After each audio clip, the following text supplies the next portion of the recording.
Okay, all set, Chair Reed. Okay, thank you so much. Well, good morning, everybody, and welcome. And this is going to be the first meeting of our new fiscal year, FY26, and it's jam-packed. So let's get started. First, I shall call the meeting to order. And then do we have any public comments? Okay, hearing none. Moving on to item number 3, which is the consent agenda. I think there are 3 items on it. Brian, did you want to talk about it? I mean, one's minutes, but. Yes, thank you. Yes, we have our meeting minutes from our June 20th meeting last month. We've also got our progress to targets, our preliminary progress to targets for FY25. These are important because we use these preliminary results for merit reviews this summer. And then thirdly, we've got a report out on the board and committee meetings that we've had through FY25 in terms of attendance, forums, resolutions. That document and information will feed into our annual comprehensive financial report for FY25, which will be completed in October. So those are resolutions 1 through 3. And then we've got 4 report outs, are under $500,000 and no more in aggregate than $1 million staff approved transactions that are consistent with our comprehensive plan and budget. We've got 3 CPACE transactions and 3 energy storage solutions projects. We've also got a report out on our fiscal year 25 under $100,000 and no more in aggregate than $500,000 staff approved restructurings or write-offs.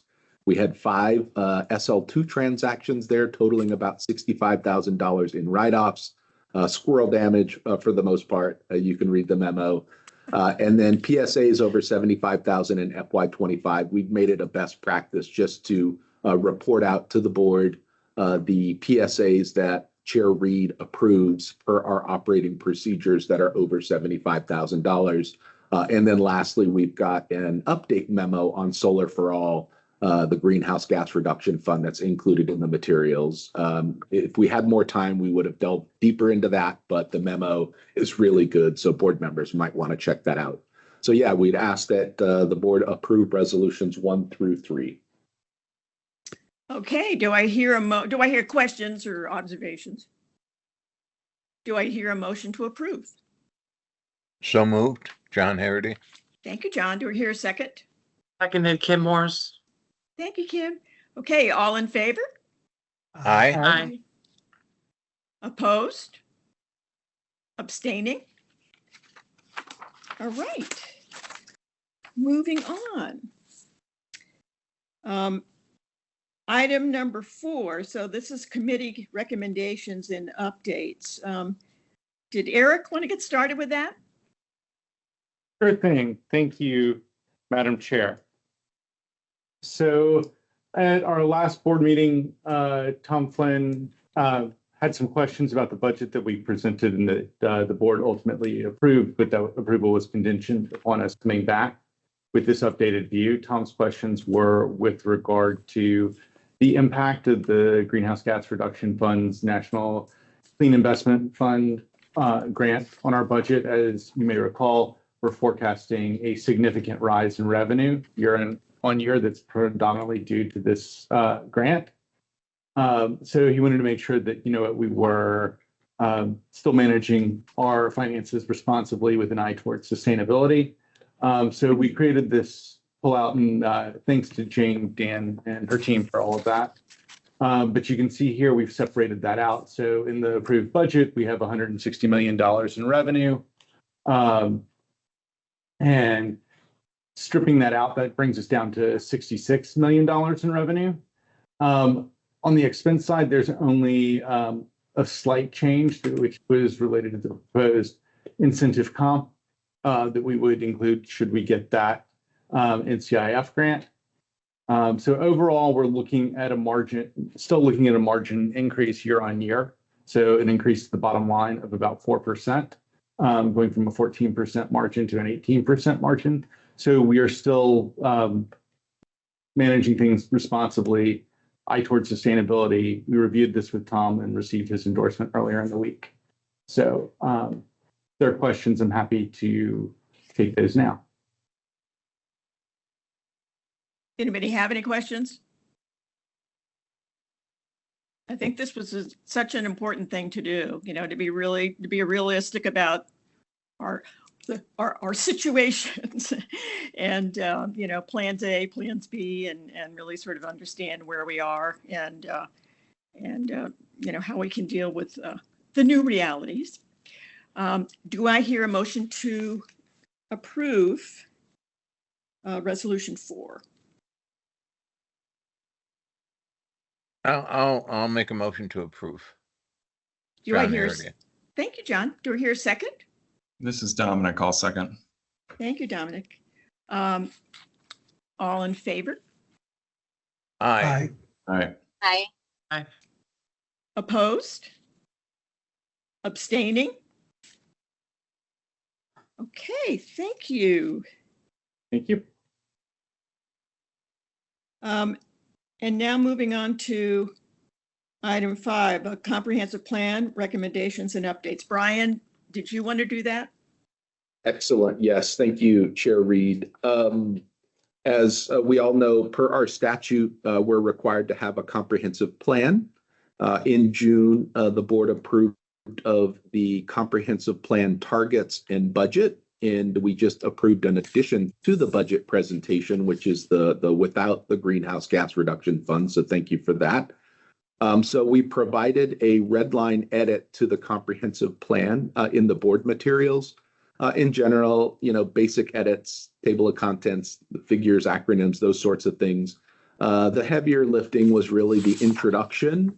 So we took a full crack at revising the introduction, giving and reflecting the One Big Beautiful Bill Act that was passed earlier this month. So we wanted to reflect that in the transition, as well as the state policies that passed this legislative session in June, Public Act 2533 and 25125.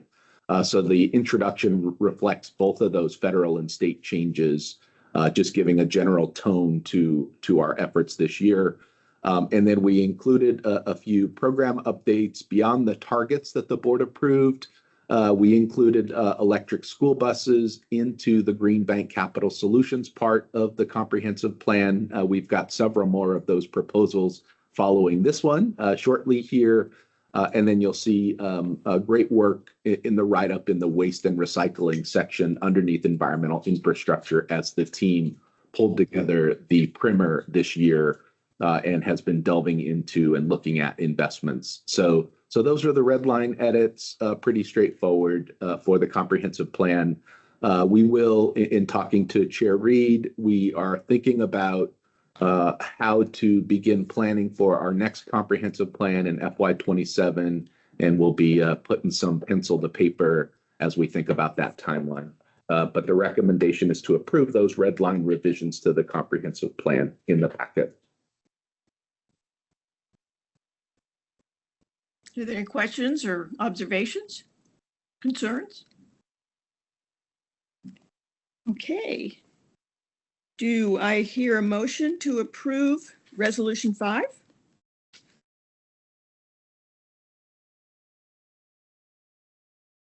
So I'll make moved. that This is motion. Kim Morris. Thank you, Kim. And who was that second? I heard somebody. I'll second. It was Joe. Thank you, Joe. Okay, all in favor? Aye. All right. Opposed? Aye. Thank you. Aye. Opposed? Abstaining? Okay, thank you. So item 6, we're moving on to now, the Greenhouse Gas Reduction Fund. Kevin Moss, were you going to Yep. Yeah, help sure. us Reed, I through can- this? Okay, great. Yeah, sure. Great. Well, I'll try to keep the swift pace moving because I know how many resolutions we have. We can go to the next slide. So I'll be moving relatively quickly, like I mentioned, because these transactions are somewhat similar. So we're really excited about the opportunity to work with Hartford Public Schools for the first one through Autumn Transportation. Autumn has been running the Hartford school bus fleet since 2019 and is it's a really great local presence and just has a super strong and close working relationship with the public school system and the Hartford Board of Ed. This grant that they've received for this project is through DeVivo Bus Sales, and it's a pretty substantial grant. The Autumn portion is for close to $10 million, and it was part of a overall 85 bus, $33 million so grant from the EPA. And so we'll be working with both Autumn and DeVivo Bus Sales, who's a key bus provider here in the Northeast. And then Autumn also received about $837,000 in supplemental grant funds from DEEP. And so the Green Bank financing in this case will essentially be used on their outstanding costs to get them over the finish line with their remaining bus costs, their charger costs, and then some modest electric infrastructure costs that they have as well. So adding all of that up brings us to about a $1.8 million financing request. And so the not to exceed figure in this case is $2 million. And you can go to the next slide, please.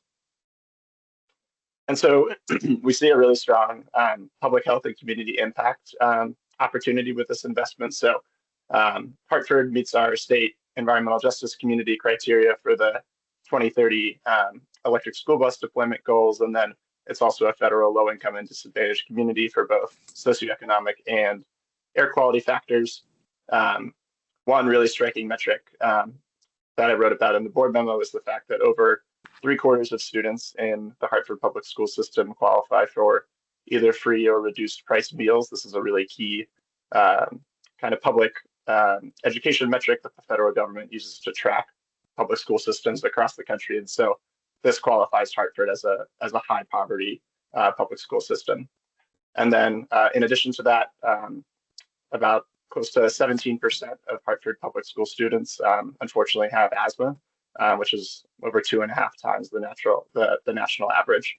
And you can see that reflected in the air quality data there as well, related to nitrogen oxides and then diesel particulate matter as well. So we see the opportunity to do a lot of good with this 25 bus deployment. Next slide, please. And so in terms of the structuring itself, the buses have a BABA waiver involved with them, and then the chargers that are going in here will be BABA compliant. They're manufactured in the US, and so that gives us some flexibility to potentially designate this as an NCIF project in the future. And then in terms of the investment timeline, we've essentially tethered it to the contract between the Hartford Board of Education and Autumn. And that includes the kind of integration of potential balloon payments. And that's because there are two 1-year option years that the Board of Ed will exercise at the tail end of the contract in years 4 and 5. And that was the same structure that they used in the previous 5-year agreement. So we're happy to see that that's sort of their standard operating procedure. And then if the Hartford Board of Ed were to extend the contract out further, we've included the option to refinance with Autumn to that future date. Next slide, please. And so, like I said, I think we see a lot of opportunity with this investment. I think, first and foremost, this is the opportunity to unlock close to $10 million in investment in Hartford, which I think is really exciting at a moment where I think federal investment is a bit uncertain. And then furthermore, I think that this is just a great chance to get some momentum going for Hartford Public Schools with school bus electrification. Autumn has already expressed interest in participating in our fleet electrification accelerator to do further planning beyond this initial deployment. So we hope this is just the first step in terms of working with both Autumn and Hartford Public Schools. And like I mentioned, I think there's a really strong public health narrative as well with serving this particular community. So all that to say, I think we're excited about this investment, and I'm happy to take any questions.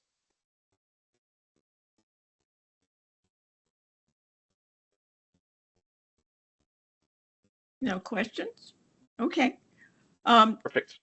Do I hear a motion to approve Resolution 6? I'll make that motion. It's Joe. Thank you, Joe. Do I hear a second? Joanne, I'll second. Thank you, Joanne. All in favor? Aye. Aye. Aye. Aye. Opposed? Aye. Opposed? Abstaining? Great. Thank you. And then moving on, let's Yeah. see, item 6B. So this is the DATCO. Yeah, we're gonna, yep, keep rolling in a similar geographical community. So just jumping over to East Hartford here. So this potential investment is with DATCO, which is one of the largest school bus operators in Connecticut, and is sort of the sister company of the DeVivo bus sales company that I mentioned previously. This award is just independently through DATCO. So they received a small EPA grant through the Clean School Bus Program for $400,000 for 2 buses, and then an additional $80,000 from DEEP. And so essentially the DEEP funds have to be used on those kind of federally tethered costs. And so the Green Bank financing will be used on the remaining costs related to those 2 buses, and then to also support the deployment of a smaller Class A electric school bus that I've included a photo here on the right of the one that'll be used in East Hartford, and then also a 12-passenger electric van. And so their outstanding costs are about $978,000, and then with the DEEP bridge loan included, that takes us to $1.058 million, and so the not to exceed figure here is $1.1 million. And next slide, please. And then using the same criteria from the previous Hartford comparison, again, we're going to be serving a state environmental justice community and a federal low-income and disadvantaged community here in East Hartford. In comparison to Hartford, the percentage of students that qualify for free and reduced price meals goes down, but unfortunately, the student asthma rates go up for this school district. And so at just under 20% of students who unfortunately experience asthma, that's almost 3 times the national average. And so that's really unfortunate. But again, I think this is an example of us trying to make our electric school bus investments in an area, in a community where it'll hopefully make the most difference. And that's what the research supports. And then again, you can see this in the air quality data with nitrous oxides and diesel particulate matter. Next slide, please. And again, using a lot of the same OEMs for the buses and the chargers. So we have some kind of inherent NCIF flexibility. Similar facility term, again, tethering to the contract between DATCO and East Hartford Public Schools. This one is just a clean, oh, this is a typo. This one is just a clean 5-year contract. And so it's just all the way out until June 30, 2029. And so we've just been able to structure mortgage style payments over that term. And we can, again, do some refinancing if needed beyond that 5-year term if DATCO and East Hartford extend their existing agreement. And final slide ahead. And so with this investment, obviously the federal leverage opportunity is a little bit lower, but we really see this as a great opportunity to begin working with DATCO. Like I mentioned, they're one of the largest school bus operators in Connecticut. They've already secured a number of grant awards from DEEP, mainly through the Volkswagen Settlement Fund, to deploy school buses across the state. They've had one deployment in Middletown that's already underway. And so we just see them as a really key stakeholder to begin partnering with. And then in addition to that, this 4-vehicle deployment was a direct provision in the current contract between East Hartford and DATCO. And so we see this as essentially a way to support a community and school district goal when it comes to school bus electrification. And I think we're pretty optimistic that this will help support further electrification efforts in East Hartford. So we're really excited about this opportunity as well. And again, happy to take any questions here. Any questions, observations, concerns? Okay. So do I hear a motion to approve Resolution 7? So moved, Jamie Cosgrove. Oh, thank you, Jamie. Do I hear a second? Joanne, I'll second. Thank you so much. Okay, all in favor? Aye. Aye. Aye. Opposed? Abstaining? Okay, excellent. Okay, moving on. Item 7. So these are financing program updates. Let's see, Mackie, are you going to do this, or Stephanie, or the two of you? Yeah, we've got a number of CPACE transactions today. Stephanie Atruya will be walking through all of them, so I'll turn it over to her. Okay. Hi, Stephanie. Hi, Lonnie. Thank you. Hi, my name is Stephanie Truria. I work on the financing programs team. I'll be presenting the next 8 CPACE transactions. Next slide, please.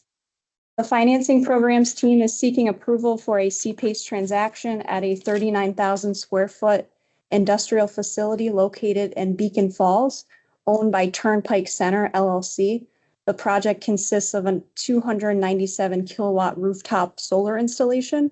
They have secured a buy all sell all incentive award with Eversource. The property was purchased in 2022 and is tenant occupied with 2 tenants, Spotlight Arena Printing, a custom printer, and NEJ, a logistics company. The owner of Turnpike Center LLC, David Mariso, has over 10 years of experience in the real estate industry. Next up. Turnpike Center LLC is requesting a 20-year loan at 5.25% for $582,000 in financing to install the rooftop solar array. The DSCR is 1.48 with a loan to value of 75% and lien to value of 23%. For a standard mortgage repayment schedule, the customer's savings to investment ratio is 1.82 with positive cash flows from years 1 through 20. I'm happy to answer any questions on this transaction.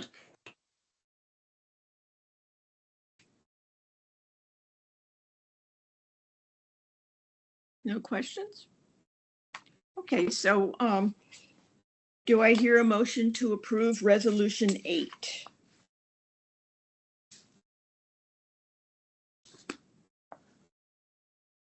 This is Dominic, so moved.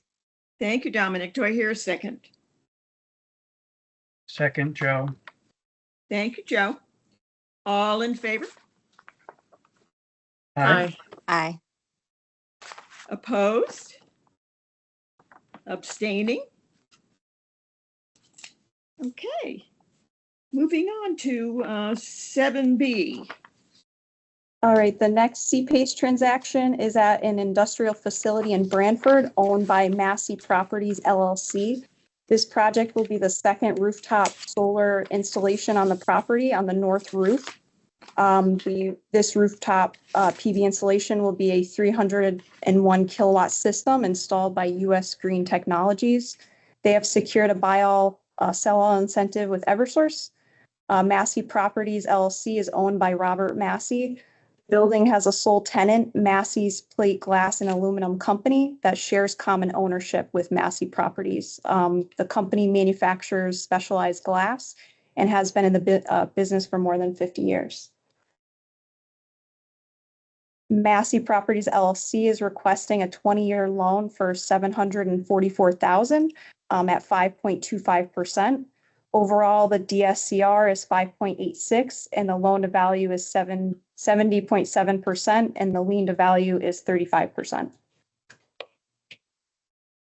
With the mortgage style repayment structure, the overall SIR is 1.3 with positive cash flows from years 1 through 9 and negative cash flows from 17 to 20. Since there were some years of negative cash flows, we also presented the sculpted repayment option to the customer.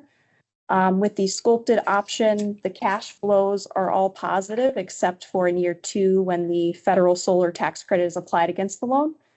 And the SIR increases from 1.3 to 1.45. We presented both options to the customer and he has decided to go with the sculpted option for his repayment schedule that applies the federal solar tax credit in year 2.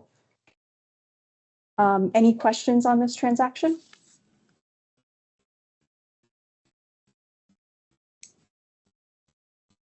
Okay, hearing no questions or concerns or observations, may I have a move to approve Resolution 9? Motion to approve, Jamie Cosgrove. Thank you, Jamie. Do I hear a second?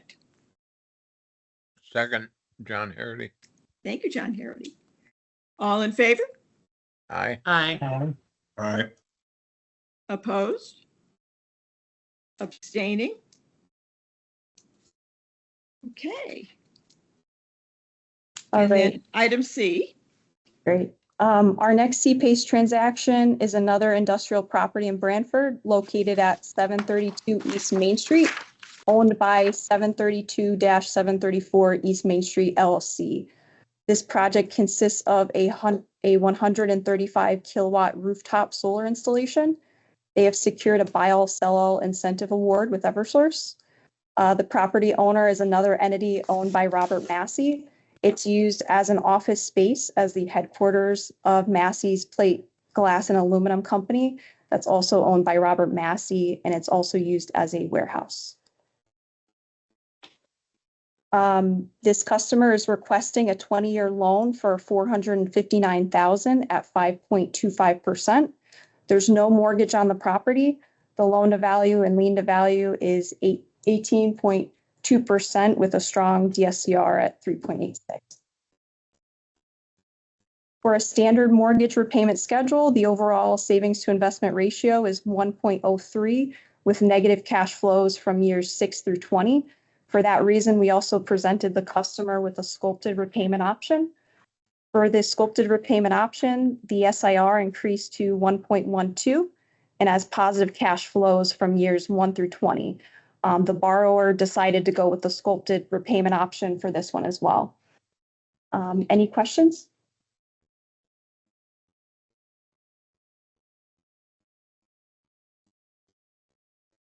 Hey, hearing none.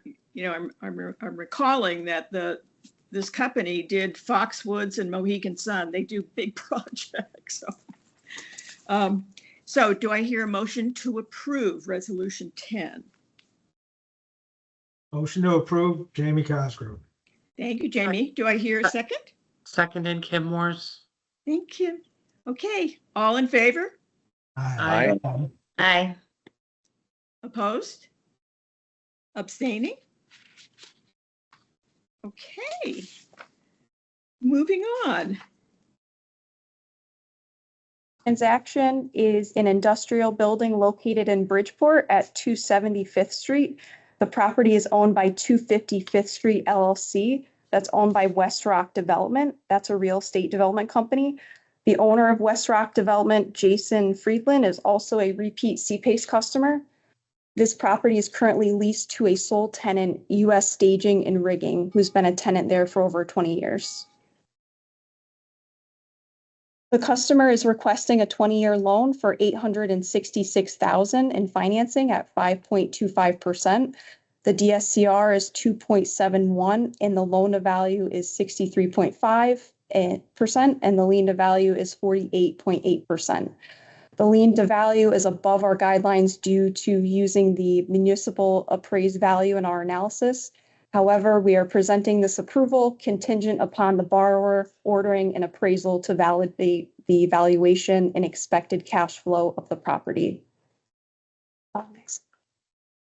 The customer's overall savings to investment ratio for a mortgage style schedule is 1.04 with positive cash flows from years 1 through 5 and negative cash flows from 6 through 20. For that reason, we also presented the sculpted repayment option to the customer. With the sculpted repayment option, the overall SIR increased from 1.04 to 1.15 with positive cash flows throughout the loan. We presented both options to the customer and he decided to go with the mortgage style repayment structure. Any questions on this transaction?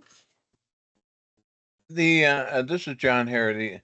In the photo of the building, the roof looked terrible. Does it just look terrible or?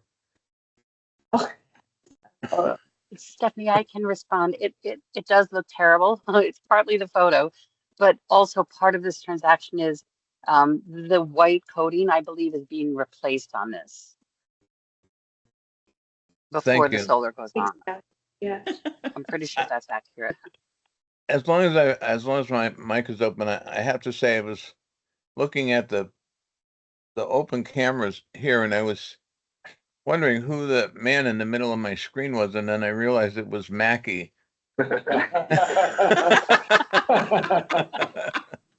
Sorry. I hope I was behaving myself. Sometimes you forget you're on camera. Can I just, since we're talking about it, one quick remark is I think that once the appraisal comes in on this, Jason may reconsider his option between sculpted and non-sculpted. But he's seen them both, he understands them both, and when the appraisal is in, I think he may make a final decision.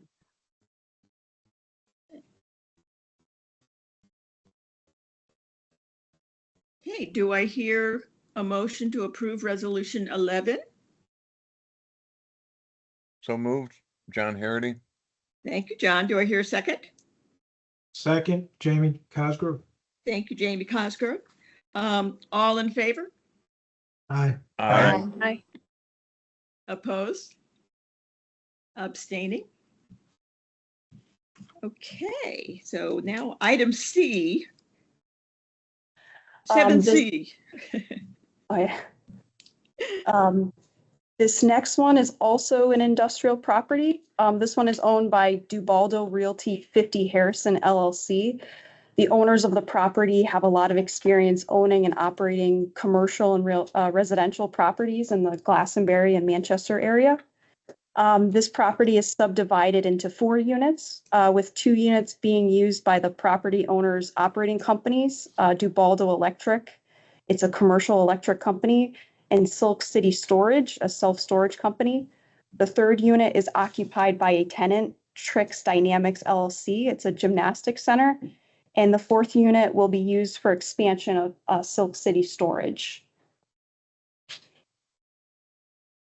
The project consists of a 291 kilowatt rooftop solar array. The borrower is requesting a 20-year loan for $748,000 in financing at 5.25%. The DSCR is at 1.3 with a loan to value at 88% and lien to value at 42%.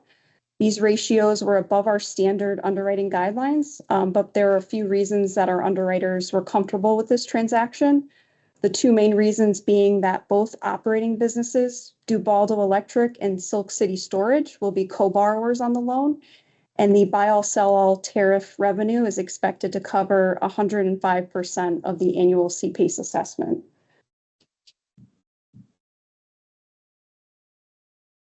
Oh, next slide, sorry. For Dubaldo Electric, the SIR is 1.3 with positive cash flows in every year except year 13. For that reason, we presented a sculpted option to the customer as well. The sculpted option didn't change much. The SIR went up slightly to 1.5, and the cash flows are all positive except for year 2 where the ITC would be applied. The customer decided to stick to the mortgage style repayment structure. And happy to answer any questions on this transaction. This is John Harity. Did you say that the building owner owned a lot of properties?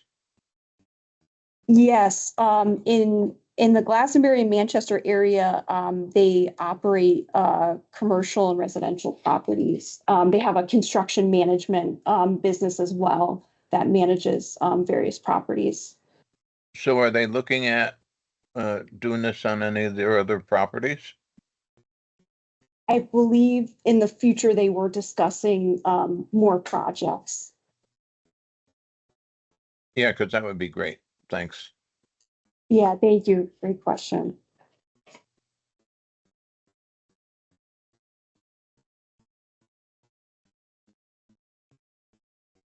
Do I hear a motion to approve resolution 12?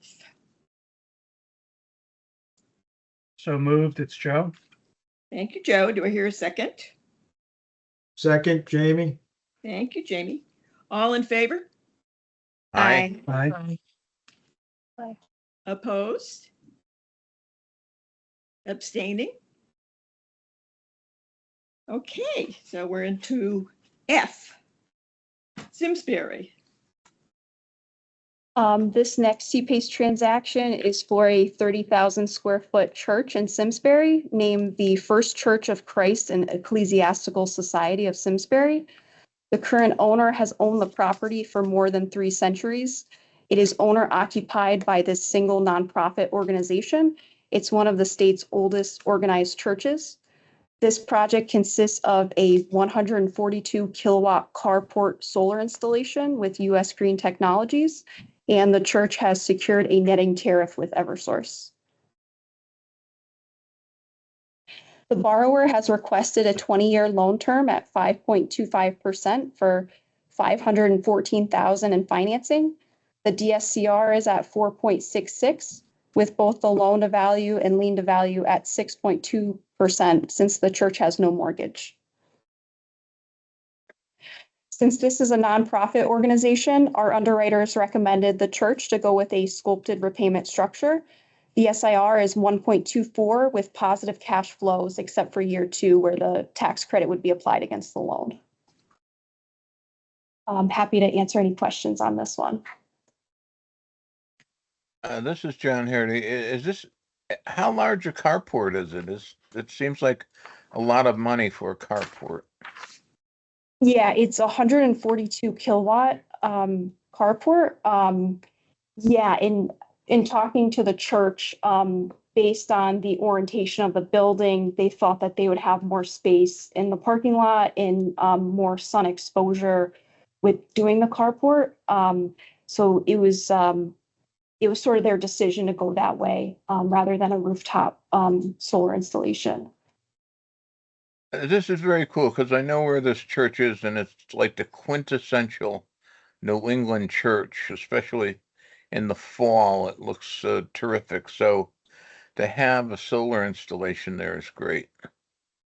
Yeah, I agree. It's very cool.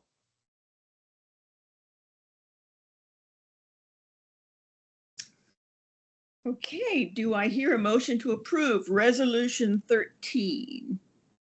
So moved, John Hardy. Thank you, John. Do I hear a second? Second, Jamie. Thank you, Jamie. All in favor? Aye. Aye. Aye. Opposed? Abstaining?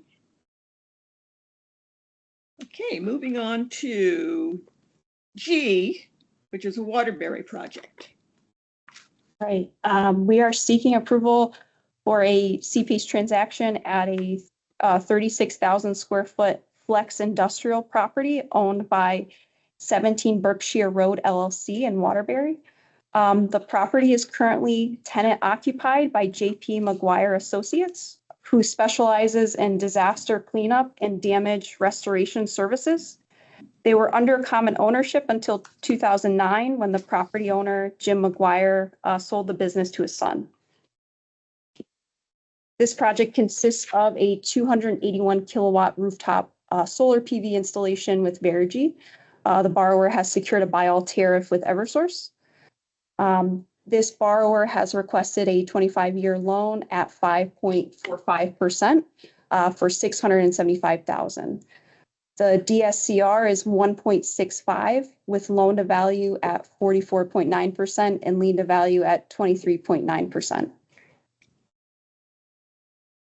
With a mortgage style repayment structure, the savings to investment ratio is 1.19 with positive cash flows from years 1 through 20 and negative cash flows from years 21 through 25. We also presented a sculpted option for the customer. For the sculpted option, the SIR increases to 1.36 with positive cash flows in years 1 through 20 and negative cash flows in years 21 through 25.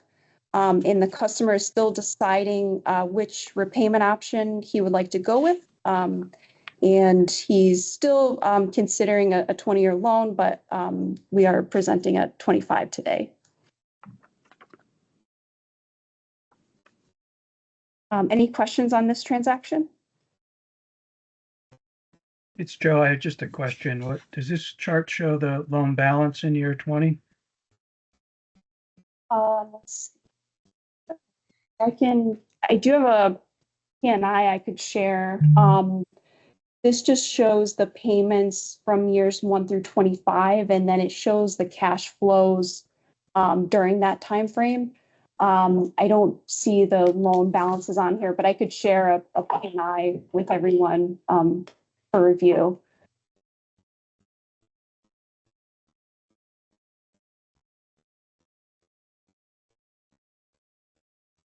So what is, when you all consider whether it's appropriate to extend the loan an additional 5 years, what factors do you consider to get comfortable going beyond that revenue stream period? Can I just jump in here and say that the owner took us by surprise, sort of at the last minute, 25-year term. So what we did, you'll see how low the annual SIR is, whether sculpted or unsculpted. And that's because we gave him almost no cash inflow for those years. You'll see that the cash inflow is $100. And that was just to keep the formulas on the spreadsheet from not dividing by 0. That's unrealistically low, but we have no way of projecting what's going to happen in year 21 with the generation and what he can do with it. So since the overall SIR is strong at 25 years, and we made the most conservative assumption we could, we just, it works mathematically, it works programmatically, and so we're allowing him to do it if he wants to. But again, I just want to repeat what Stephanie said. When we discussed it in a little more detail with him, he's thinking he's going to go back to 20. He's also on a fishing trip and didn't want to get too deep into it, and said he'll, when he's back, we'll go over it and he'll make his final decision. But yeah, it's the savings investment ratio plus the fact that we were so conservative with his cash inflow in years 21 to 25. Hey, Catherine, if I may just add quickly to that, please. We also, Joe, take into consideration the property owner's ownership stake in the property. This individual has owned the property since 2002 and have also made significant investments in the property throughout the years. So that's also another reason why we're comfortable extending beyond our typical 20-year period. And then also the expected useful life of the solar system is also 25 years. So we're also comfortable going beyond the term of the tariff as well. And thank you both. Thank you. Do I hear a motion to approve resolution 14?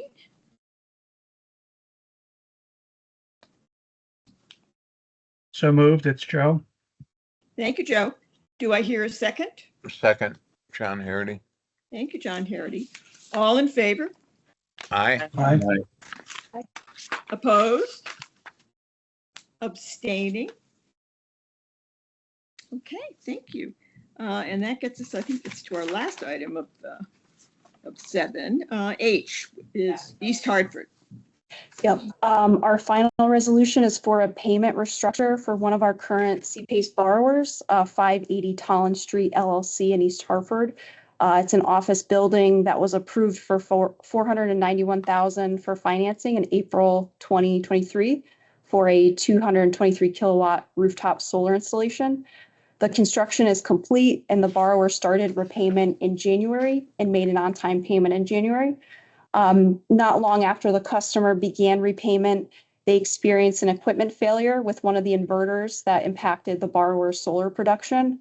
For that reason, the customer is requesting to skip their July 2025 CPACE payment and extend their loan by one payment at the end.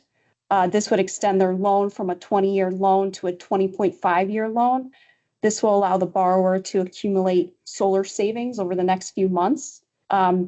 And for loan restructures with outstanding principal greater than $500,000, we require a board approval for that. The Green Bank has approved similar payment modifications in the past related to COVID-19 with borrowers facing financial hardships. So we followed the same guidelines with updating the technical review to a 20.5-year loan and collecting updated financials from the owner. This slide shows the comparison the underwriter did to the borrower's original loan ratios. to their financing amendment they did in December 2023 to include the cost of a required utility upgrade. And then the financial ratios for the customer's request of the payment restructure. As you can see with this loan restructure, the ratios don't change by much. The DSCR remains about the same at 1.43. The lien to value remains the same against the amended financed amount at 37%. And the loan to value ratio remains the same at 67%. With the payment restructure, the savings to investment ratio decreases slightly from 1.28 to 1.25 from their amended financed amount in December 2023. Overall, the cash flows are still positive from years 1 through 20, negative in year 21 due to the buy all tariff revenue stopping in year 20. The borrower has been presented the updated technical review and is aware of the negative cash flows in 21. Any questions on this payment restructure?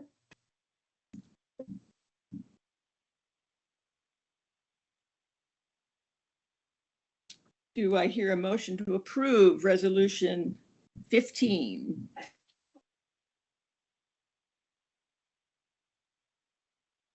So moved, So John moved. Harity. Seconded, Kim Morse. Thank you. Thank you. All in favor? Aye. Aye. Opposed? Abstaining? Okay. You know, I just have to say, our team has been out there getting things done. Yes. It's really, really remarkable, and congratulations to you. And I know how hard this is. And, you know, as you say, you know, some guy goes fishing in the middle of, wait, you want it this way, you want it that way. I mean, this is really fabulous. So congrats to you. Impressed. Thank you. Impressed. Okay, so we're moving on to item 8. It's investment updates and recommendations. Let's see, the commercial solar program. Is that Mariana? Yes, Lonnie, that's me. Good morning, everyone. This is Mariana Trifa, Director of at the Investments team. And talking about getting things done, I'm here to provide a bit of an update of our commercial solar and storage program and why we need to request additional authority. We currently have 50 million in authorized funding from the board, and the program has been very successful. To date, we've deployed 38 million across more than 75 projects, which represents a combined capacity of more than 13 megawatts. These investments support both loans to third-party developers who own and operate commercial scale solar projects and also internally developed projects. If we can go to the next slide. And we also have a really robust pipeline with $43 million in projects, which is why we're coming to the board to request an increase in authority from 50 million to 88 million. This will allow us to not just meet the pipeline demand, but also incorporate some contingency capacity, especially in light of anticipated impacts in the changing landscape with regards to ITC and FIOC, which we'll discuss a little bit more in detail towards the end of the board meeting. So with the increase, we feel confident that we can continue to respond to the market, support project development, and maintain momentum. So with that, if we can go to the next slide. We have the resolution to increase the authorized allocation and program budget to 88 million. Any questions, concerns, observations? This is John Harity. What is when you say solar storage, you mean like batteries? Yes. Okay, thanks. That's one of our many new responsibilities, John, remember? Okay, so do I hear a motion to approve resolution 16?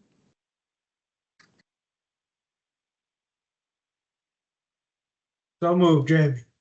Thank you, Jamie. Do I hear a second? This is Dominic. I'll second. Thank you, Dominic. All in favor? Aye. Aye. Aye. Opposed? Abstaining? Okay. Then moving on to the Shrek Warehouse. Is that Mackey? No, that's Bert Hunter. Oh, Bert Hunter. Okay. Sorry. Thank you. Thank you, Chair Reed.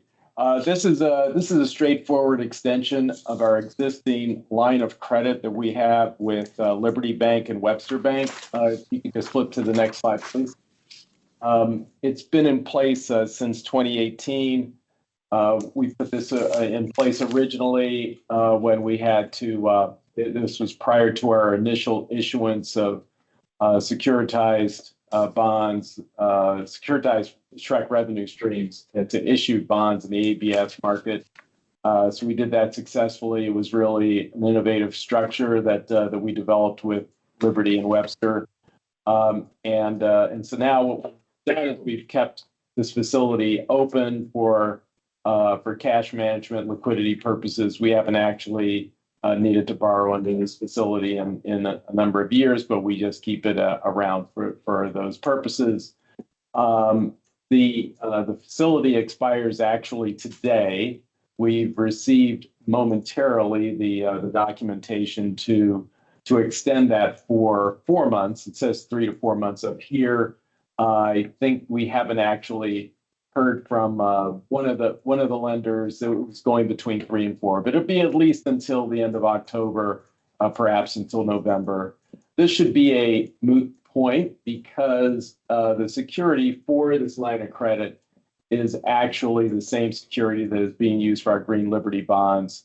So when those Green Liberty bonds are issued, which we expect to happen in early September, the security here will then move over to the trust indenture for those bonds.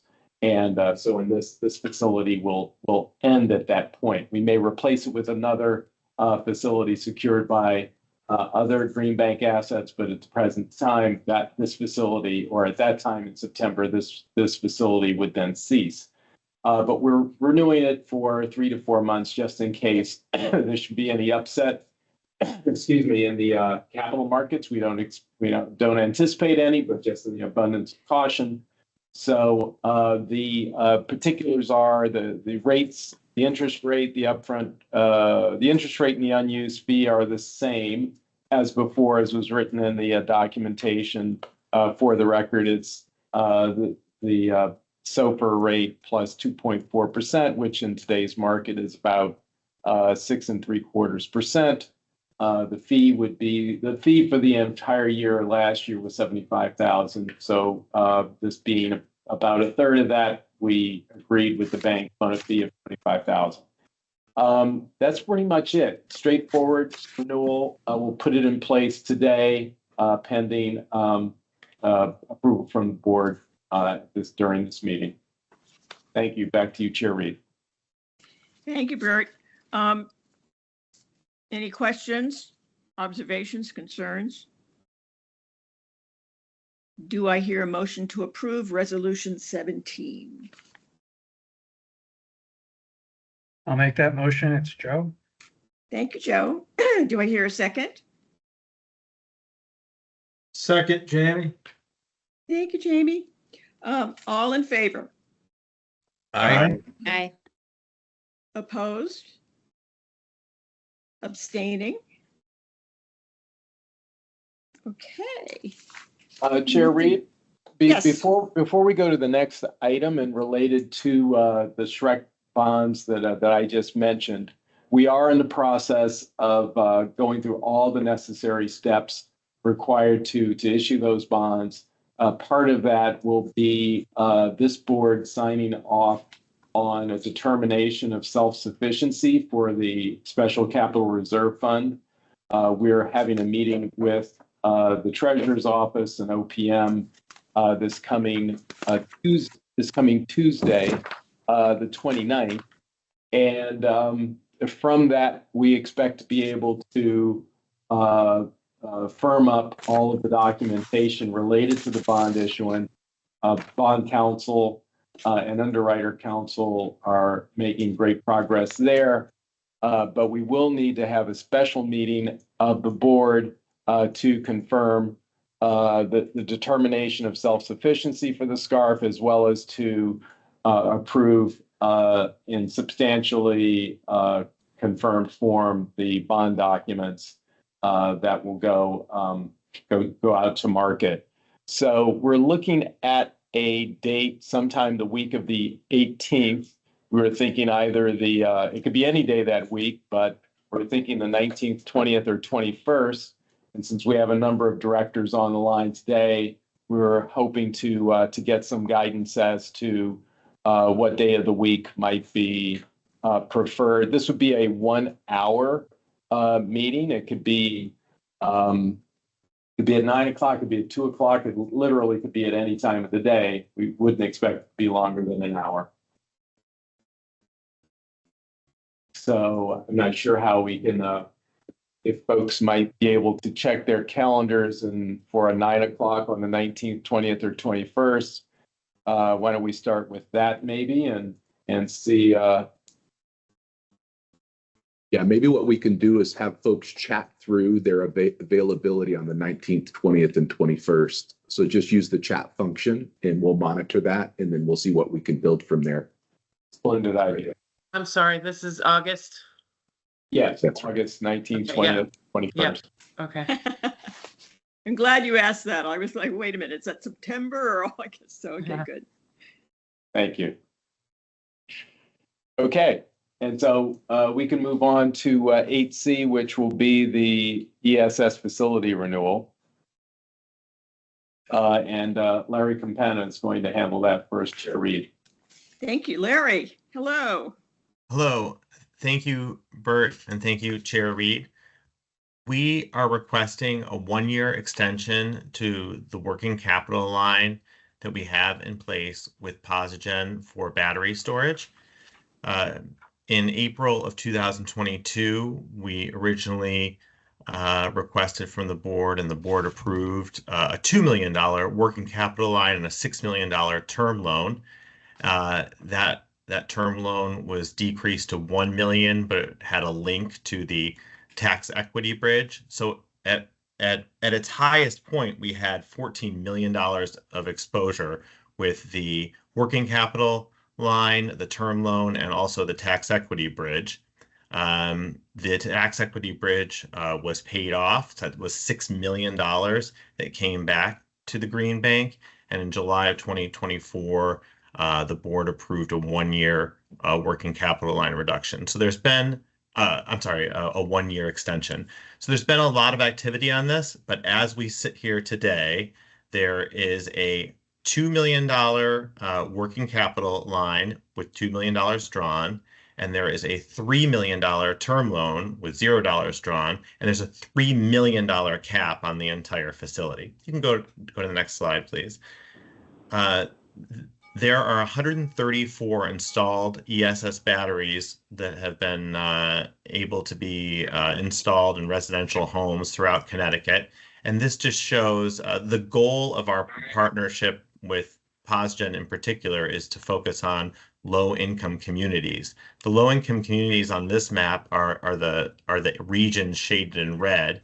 So you see that these batteries are not being installed exclusively in low-income communities, but they certainly are being marketed towards those regions.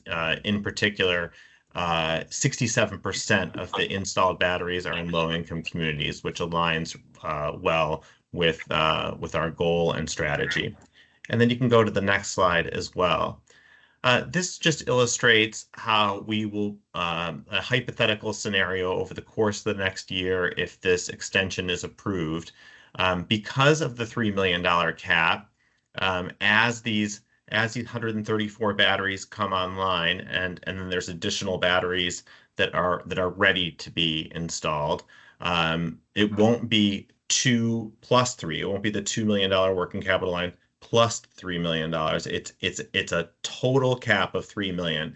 So as that $1 million term, as $1 million of term loan fills up, you would have to start reducing the amount of working capital loan that's available, which is what we want. And for a couple of reasons. One is we want them to be into the term loan facility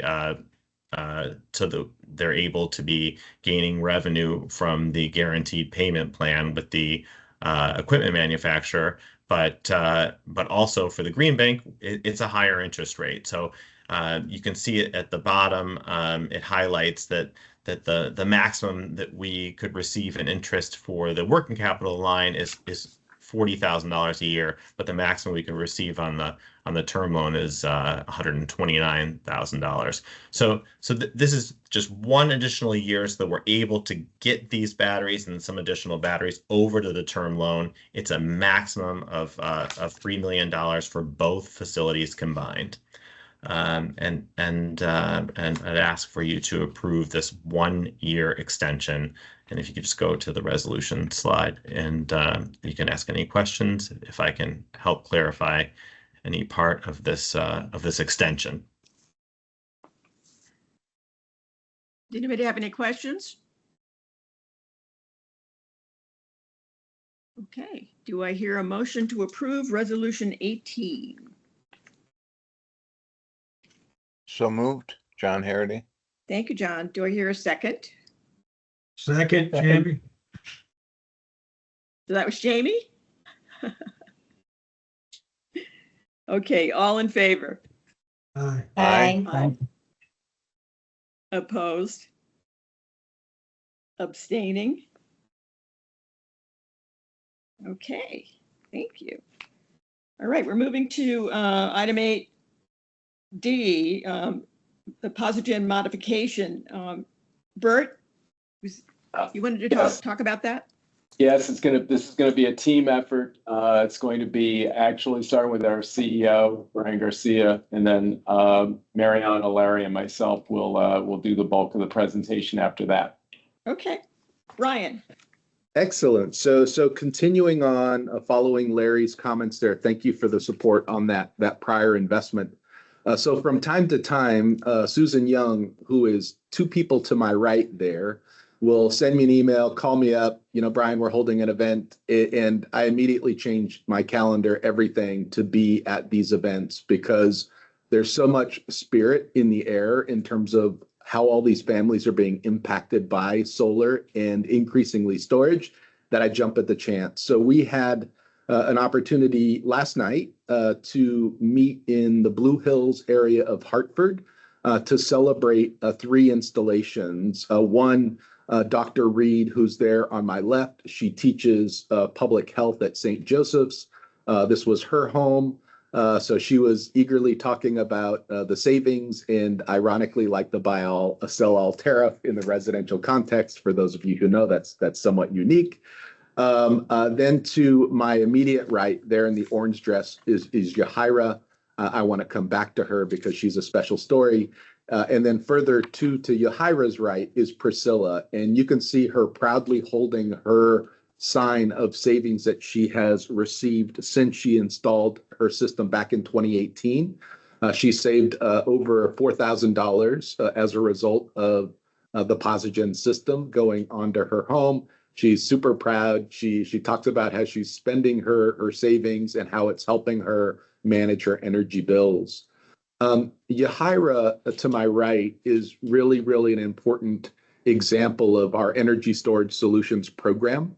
It was an easy decision for her to put storage on her home because she wanted to make sure that when the grid goes out, her refrigerator doesn't shut down because she has medical needs with regards to insulin. So it was really an easy decision for her to put storage on. So she spoke about that story. I got up and thanked her for the story and just also thanked her for, not only the contributions to reducing greenhouse gas emissions that her system does, but because she has storage, she's benefiting all ratepayers by reducing peak demand. So she's actually helping all ratepayers reduce their electric costs. So just a great moment to be with our community. Our board member, Brenda Watson, who leads the North Hartford Partnership, was there in attendance as well. We had the big green truck from New Haven that brought the community in for New Haven pizza. We're all celebrating pizza in our state. And it was just a great, great moment to be there with Posigen, who is our leading third-party owner in the low to moderate income space in Connecticut. But on storage, they're fundamental to achieving the really ambitious targets that Chair Gillette has set for us on no less than 40% of investment. So you saw that map that Larry was showing. They are right there in and around the state, ensuring that our families have reliability too, along with reducing their energy costs. So just wanted to start there with a little story. You can see on the right, Priscilla's savings over time and the electricity costs. Just a great, great partnership that we have with Posigen that's ensuring that all families have access to solar. Senator Blumenthal was there yesterday as well, and he got to speak to the importance of solar for all. So it was a lot of love in the air, and just wanted to share that with you all before we dive into this investment. I'll turn it back to Bert. Sure, and I think this next slide actually. There you go. Why don't I? Yeah. Oh, sorry. I'll continue on. So this is Posigen's portfolio of projects in Connecticut. Over 4,500 there through the residential solar investment program that we administered through 2022 that has cumulatively saved those families $14 million and continuing onward. And then the residential renewable energy solutions program, over 2,200 customers in that program are participating with Posigen for nearly 7,000 families. So they're saving lots and lots of money as a result of going solar. And then you see down there below, we are working really closely with Posigen to ensure more energy storage solutions. So just a great partner. Thanks, Brian. So this conversation with the board on this new facility with Posigen that we're proposing is really anchored around our desire to better manage and reduce our exposure in the second lien facility that we share with Brookfield Asset Management. Brookfield provides about $600 million overall under that facility. The Green Bank, together with participants, provides about $30 million. And what we wanted to do, and this goes back really almost 2 years ago, when we started to work with Posigen on the Department of Energy Loan Production Office facility. It was going to be $1 billion plus facility. And the idea behind that facility was to not only provide Posigen with a nice runway for additional capital for deployment of assets across the country and it's the areas that it serves in low and moderate income communities, but also it would have eliminated our exposure in the second lien facility. So everybody was going to make out positively in that. As we know, with the change of administration, Washington, the LPO facility or the LPO office has been dialed back and redirected. So it's not going to be possible to move ahead with that plan. Nonetheless, Green Bank is still interested in reducing its second lien exposure, as we discussed in executive session during the last meeting. So we have with the yellow light we received from the board, we pursued structuring this investment a little bit more precisely, getting our hands around the discrete pool of leases that are substantially Connecticut-based, almost 90%. And we have pursued additional conversations with a specific bank partner, which we will discuss the identity of that in an executive session, because that bank has not yet gone to full credit committee on the transaction. We want to keep that out of the spotlight. But we also have good potential for participation with two other lenders. Again, we'll discuss that out in executive session. And it's going to be a fully amortizing investment following an interest-only period during which the bank partner would fully amortize. So it results in a material reduction in our second lien exposure on day one, with progressive improvement each year as we move forward with a variety of reserves, both cash reserves as well as balance sheet reserves. So that's the idea here, and those are the goals. Next slide, please. So as I explained, it's really 5,100 projects that are 88% Connecticut-based. All remaining leases are in Jersey.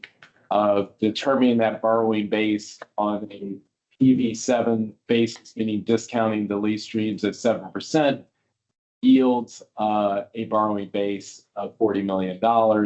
That excludes the benefit of RECs, which we are not including in this calculation at this time, but is available for cash sweeps. So the Green Bank and its partner proposed to lend $37.2 million. 40% would be from the bank, as I said, amortizing over 7 years, and the balance would be underwritten by the Green Bank. And we've picked this partner because they are familiar with Posigen. They had a prior lending relationship of some significance. And as I mentioned, we're also using our best efforts to get a couple of other lenders into the situation here. So this is the overview of how the security and cash flows. It is a typical a partnership flip structure with back leverage that is provided in the lower right-hand corner through the managing member partner that is a subsidiary of Posigen.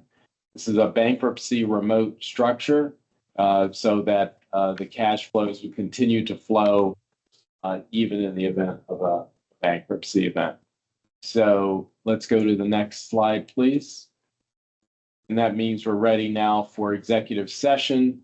This is not only an executive session for the Posigen transaction, but there's also a personnel related matter.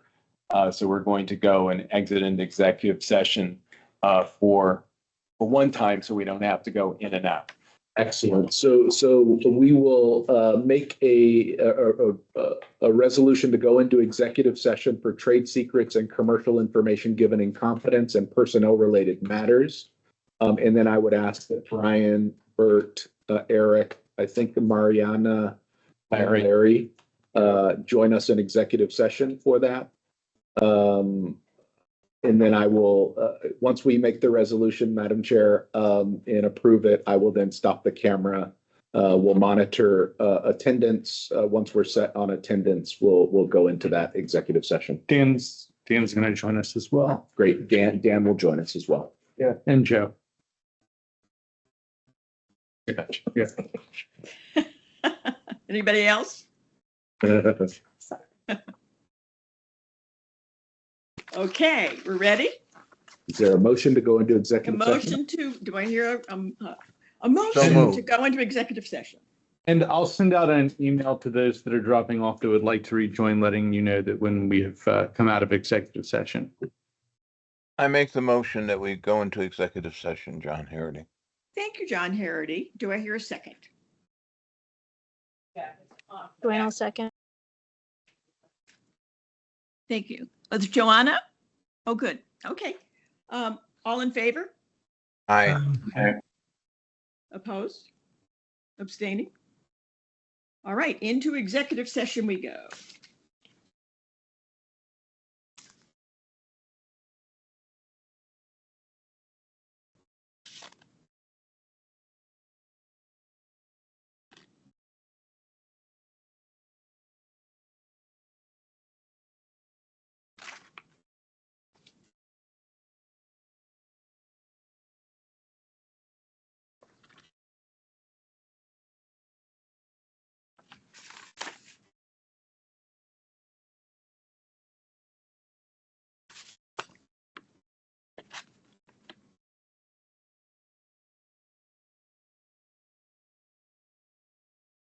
I feel like the Jeopardy music should be playing.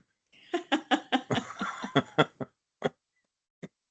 glad you brought that up in our staff meeting this week. We played Jeopardy. And da, da, da, Who da, won? da, da. It was, it's controversial. It's very controversial. Mariana Treep actually was the final winner. Who? But there, Mariana, Mariana, wow. Ah, but there's been allegations that they have not received their prizes in the past, pretty much, which there may be some truth to it.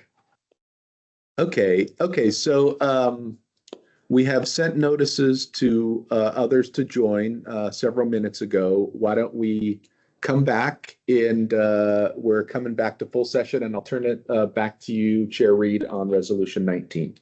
Okay. I just need to know who motioned and second to return from executive session. I think I John, seconded it. And Joe made the motion. Thank you. So Joe Thank and you, Joe. Ariel. Perfect. Great, thanks. So are we back? We are back. We are back. Okay, do I hear a motion to approve Resolution 19? This is Dominic, so moved. Thank you, Dominic. And do I hear a second?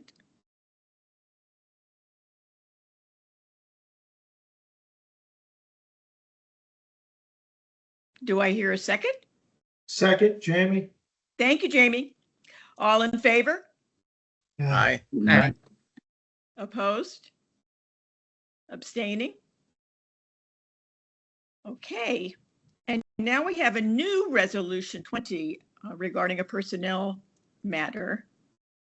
Do I hear a motion to, do we want to talk about it? And I can read it. It's resolved that the board approves the severance as discussed in executive session and consistent with the Connecticut Green Bank's severance policy for other terminations. Okay. Do I hear a motion to approve Resolution 20?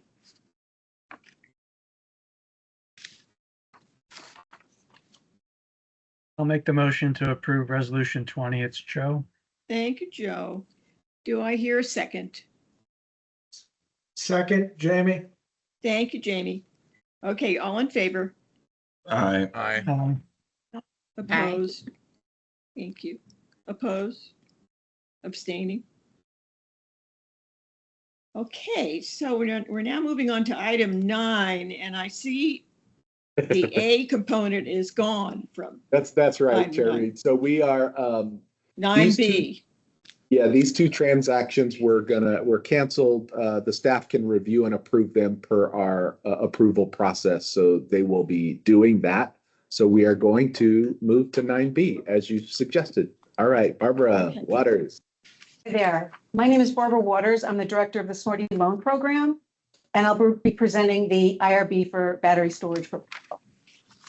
So in 2012, the Green Bank received $8 million of ARA funds for the American Recovery and Investment Act. Over the past decade, we've used these funds very successfully in stimulating usage of our Smarty loan. There is $241,405.33 left in this fund.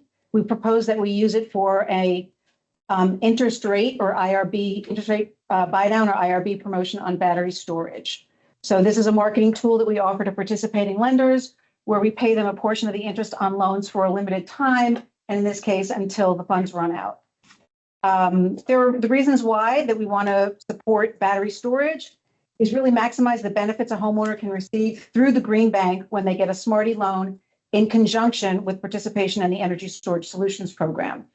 This will also support the state goals in the Energy Storage Solution Program. And there is a condition to use ARA funds where any house that's over 50 years old has to go through the State Historic Preservation Office to ensure the project does not visibly impact historic aspects of the home. This can add time, as you can imagine, to the approval process and for things that can be visible from the outside. But the historic preservation guidelines contain an exception for battery storage for solar voltaic panel systems wherein the battery storage system is placed in a non-public facing elevation or an interior installation that does not damage or obscure the historic finishes. So that suggests that we, and in the past, what has happened is that we've been able to get significantly streamlined approval for these projects. Next slide, please. The opportunity is restricted, as I said, by the amount of the ARRA funds remaining. The loans are going to be available on a first come, first served basis. We played out some calculations. If we're assuming a budget of about $241,000, an average loan of $30,000 for 10 years, where our current rate is 6.99%, the promotion could result in anywhere between 30 and 90 loans, depending on the interest rate that we chose and the actual loan amounts. Since we did 30 loans that included battery storage in fiscal year 25, we thought that was a good target. And we'd really like to get the money off the books in 2026. So we're recommending a two-tiered buy-down program. And the second tier was added, it's addition to the information that was sent in your packets. That was done based on some discussion that we had with the team. We want to go from 6.99 to 1.99 for the general market and 6.99 to 0.99 for LMI customers. The interest rates in this market, we think it'll be an incentive for people to act quickly. The LMI offer will support an underserved population and also help test the concept of whether a strongly discounted rate will drive interest in batteries with these customers. The loans will be limited to no more than 10 years because that's the expectancy of a battery, the life expectancy of a battery. And you can see in the chart, those are the costs that would be assigned again, this is on an average basis, but with the number of loans, we're hitting between 32 and 38 with each of these estimations. So we expect to have somewhere around that amount and would be able to, since we did 35 Smarty loans last year with batteries, we think that we would be able to get the money played out this year. So we think it's a good pathway to use the remaining ARRA funds, especially since staff must report quarterly to DEEP and Department of Energy on the status of these funds. This will also save staff time and money and will close out something that we've had for a fund that we've had for 10 years. Any questions? Okay, do I hear a motion to approve Resolution 21? I'll make the motion, Joanna. Thank you, Joanna. Do I hear a second? Second, John Harity.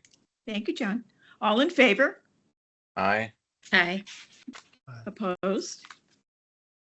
Abstaining? Okay. So moving on to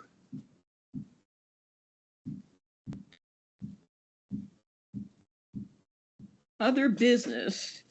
I think Rob is going to talk to us about the Sustainable Connecticut. Eric and Rob. Yes, thank you. Hi, everyone. Robert Schmidt, Associate Director of Marketing and Outreach here at the Green Bank.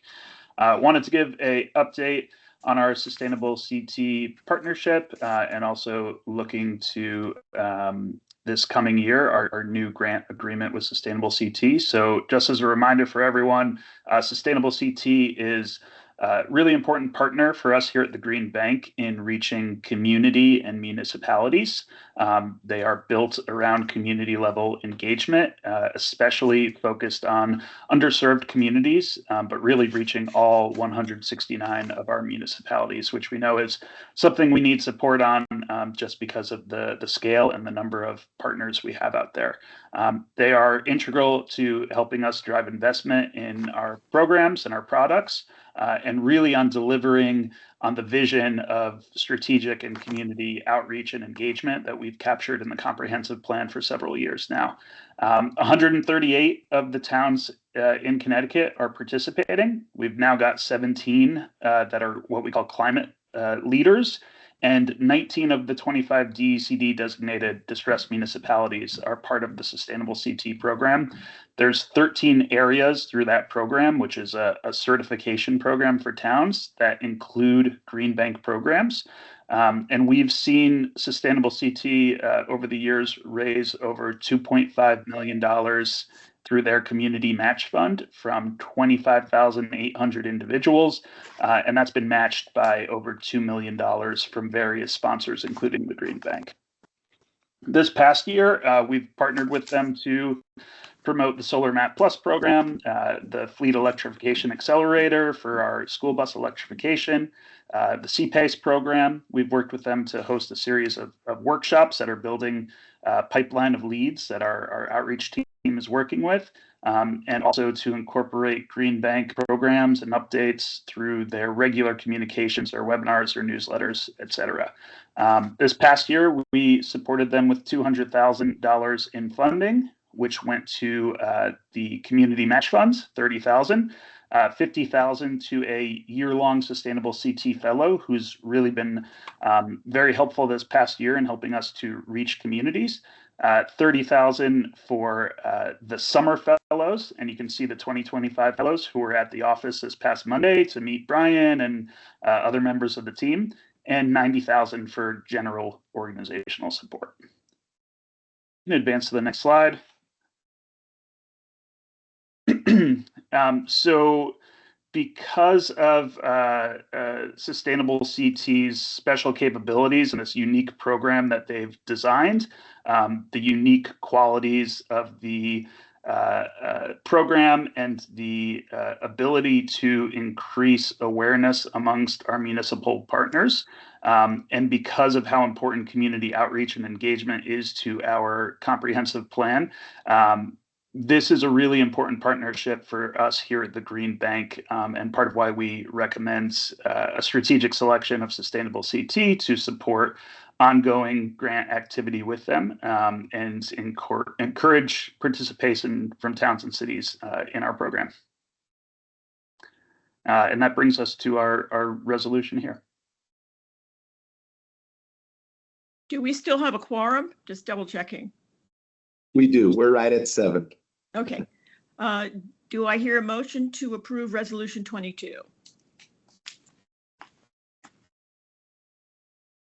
So moved. Jamie. I'll second it. Okay, so Jamie and then John. All Yes. right. Thank you. Thank you both. All in favor? Aye. Opposed? Abstaining? Okay. And then one last item with a resolution. The Green Gain, is that Eric and Rob Schmidt again? Yes, correct. Okay. Right. So the Green Gain program is a partnership between the Green Bank and DECD and their manufacturing innovation funds. We started this program in October of 2024. The board last year at our July meeting approved of us working with CT Sustainable Business Council as a strategic partner to help administer this program, and in entering an MOU with DECD to accept $355,000 in funding. Through the first year of the program so far, we've had 6 manufacturers participating, and we've got a pipeline of 4 more who are applying for this program. They've been training on sustainable manufacturing, carbon accounting, efficiency program, financing, and had workshops on the CPACE program, et cetera. Through the program so far, and I believe these payments just went out today, we've supported 2 small voucher projects for Cricket Press and Beakley Corporation, who are putting in some new, more energy efficient manufacturing equipment that are going to help them reduce waste, reduce idle time, and reduce the kilowatt hours that they are using in their facilities this year. You can go ahead and skip to the next slide. So part of why we're here today is this program is set to end in October. And because we want to ensure continuity in our support for manufacturers across the state, we are looking to, in partnership with CT Sustainable Business Council, request a extension for this program from the Manufacturing Innovation Fund and DECD. And we would like to have the board's blessing to enter into an MOU with DECD, as well as a PSA with CT Sustainable Business Council, should the Manufacturing Innovation Fund approve that request to extend the program. so that we can continue to provide support for manufacturers, help them to identify pathways to bigger and broader energy saving and sustainability projects, and hoping to, again, continue building off the success of other Green Bank programs like Energy on the Line and other partnerships with MIF in the past. Okay, do we have any questions? Do I hear a motion to approve Resolution 23? So moved, John Harity. Thank you, John. Do we hear a second? This is Dominic. I'll second. Thank you, Dominic. All in favor? Aye. Aye. Opposed? Abstaining? This is Allison. I'm abstaining from this one as a DECD employee and someone who works closely with this fund. I think someone said a minute ago that there were just enough board members, so I'm sorry if that causes a problem. I mean, I totally understand why you're abstaining, and that's a very good decision. So what does that mean, Brian? That's fine. We still have a quorum. We just have one abstain. Okay, thank you. All right. Yeah. Thank you. Thanks, everyone. Okay, so we have hit every resolution. Thank goodness. Thank you, everybody. Staying aboard and keeping it moving. That was big. We got through 23 resolutions. Yeah, that was great. Really, and none of them was easy. I mean, this was complicated stuff. So let's see, we have item 10, fiscal year 2025 report out.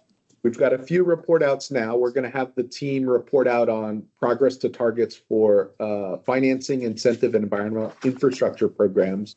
So we'll start with Mackie, go to Sergio, and then Lee. And then we'll move from there into a federal update on the policy, the One Big Beautiful Bill, and then wrap up with the 2025 legislative session remarks from James. So those are the final three that we've got. No resolutions. No voting. Updates. Yes. All right. So Mackie Dykes. Hi. Thank you. So real quick, just going to talk through our numbers for the fiscal year that just concluded. I'll first draw your attention to the middle part of the slide, the second time it says progress to targets. That is where we break out each program's performance. The top one is the roll up, which I'll get to in a minute. So first, let's talk through, we have two main targets, the projects one, and then a capital deployed target. The first three columns address the project progress. The commercial lease is actually, we were scrambling last minute to get our data systems to talk. Here you're seeing that we did 3 of the projects towards our goal of 4. We actually did 6 projects. So we'll make sure when we finalize our progress to targets, the numbers are correct. So we did exceed the commercial lease project target. CPACE, we're also just over 24 projects to the goal of 23. And 20 of those projects were Green Bank funded, which was our goal. So there was a ton of work by financing programs, legal, and investments right at the end of the fiscal to make a big push to get to those 20 projects. And we did it, I think, literally on the last day. We closed the final project. So really appreciate all the support from the teams to get there. It's really a remarkable amount of work that goes into piecing all the documentation and checking all the boxes to make sure it's a safe and compliant project. On the map side, very proud of this exceeding the targets here. 13 projects to a target of 8, and 11 of those are affordable multifamily projects. So are really starting to, after years of work in this sector, we're starting to see success in the Solar Map program and developing these projects. And on Monday, we actually plan to put out our second Solar Map RFP for affordable multifamily projects, and that will include 4 battery storage projects. So very successful FY25 and looking forward to an even more successful FY26, despite some of the headwinds we're seeing, which we'll talk about when Brian Farnham presents. Then on the SBEA side, so this is the partnership with Eversource, where we provide capital into their Small Business Energy Advantage program. So they really control the origination here. Fortunately, we were slightly below the anticipated number of projects that they thought we would get, but just a little bit. We're just around 93%. And then on the capital deployed side, for all these programs, we are slightly above the target. So when you look at the top line, so direct you up now to the first progress to targets, which is all the financing programs together. We were slightly below the project total, really because SBEA is just such a large component of that, because it's a bunch of smaller projects as opposed to the larger projects in the other programs. So we're at 94% for overall financing programs on the project side, but then on the capital deploy side, exceeded our goal of deploying 68 or almost $69 million to the goal of 56.5. And as you see in the final table, the vulnerable communities deployment, just over half of that capital was deployed into vulnerable communities, exceeding our target of 40%. So all in all, very successful year. The team just did an incredible job dealing with all these projects, especially on the CPACE side. Have tons of hair on them, so everyone did yeoman's work to get them closed, and also just in the affordable sector, continuing to build a successful sector and structure to deploy projects into there. And that's it.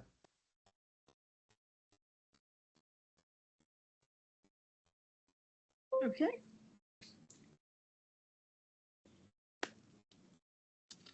And then we're going to have federal and state public policy updates? We're going to move to Sergio, who will do an update on incentive programs. Okay. And then followed by Lee. So Sergio. All righty. All right. Good morning, everyone. So let me provide a quick overview of the incentive program results for the fiscal year. In the slide, you can see the very top of the slide that we had a challenging year. We finished at 72.3% of the target with respect to number of projects, 86.8% of target with respect to capital deployed. And the third category that we track is capital installed capacity. So we hit 131% of the target. This indicates that we are seeing fewer but larger projects. Then the second portion of the slide shows the numbers by program. On the RESI side, on the commercial side, we exceeded the target, even though PURA implemented a pause on the incentive approvals for the second half of 2024. We resumed incentives in January of 2025 at a lower level, but even with that, we were able to attract enough interest from developers. We were able to hit the targets. From a residential perspective, we fell just short of the target at 94.8% of number of projects. Capital deployed just again slightly under the target, 76%, and megawatts or installed capacity, 152% of the target. Again, it's an indication of larger projects.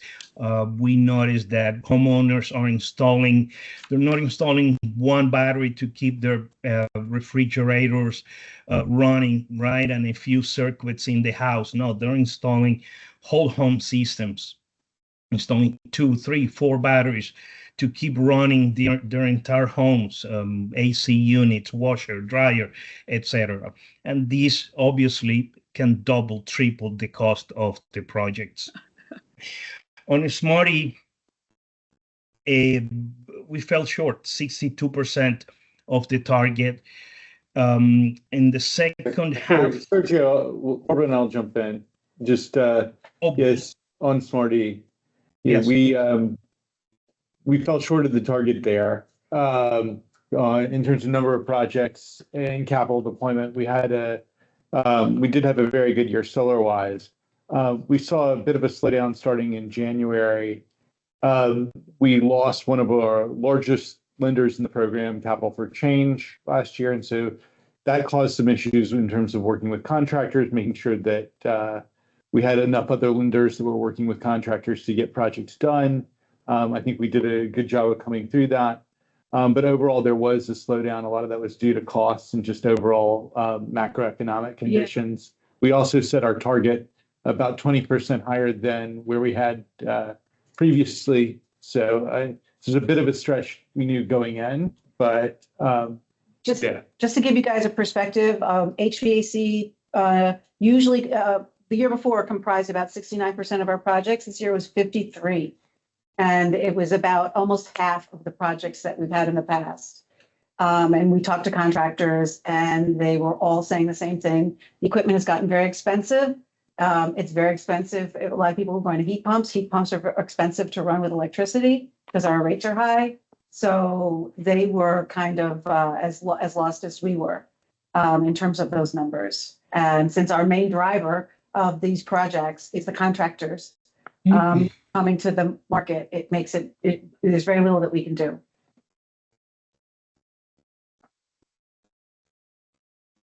Thanks, Barbara. So on the bottom half of this slide, you can see deployment or lack thereof in vulnerable communities. Unfortunately, the battery storage program did not add any projects in vulnerable communities in the fiscal year. Only Smarty contributed to these segments. Some of the challenges that the programs are facing right now on the resi side, I would think, is the install cost. As I mentioned, we're seeing much larger batteries are expensive. We're seeing much larger projects that we anticipated, and that has an effect on the number of projects that we see.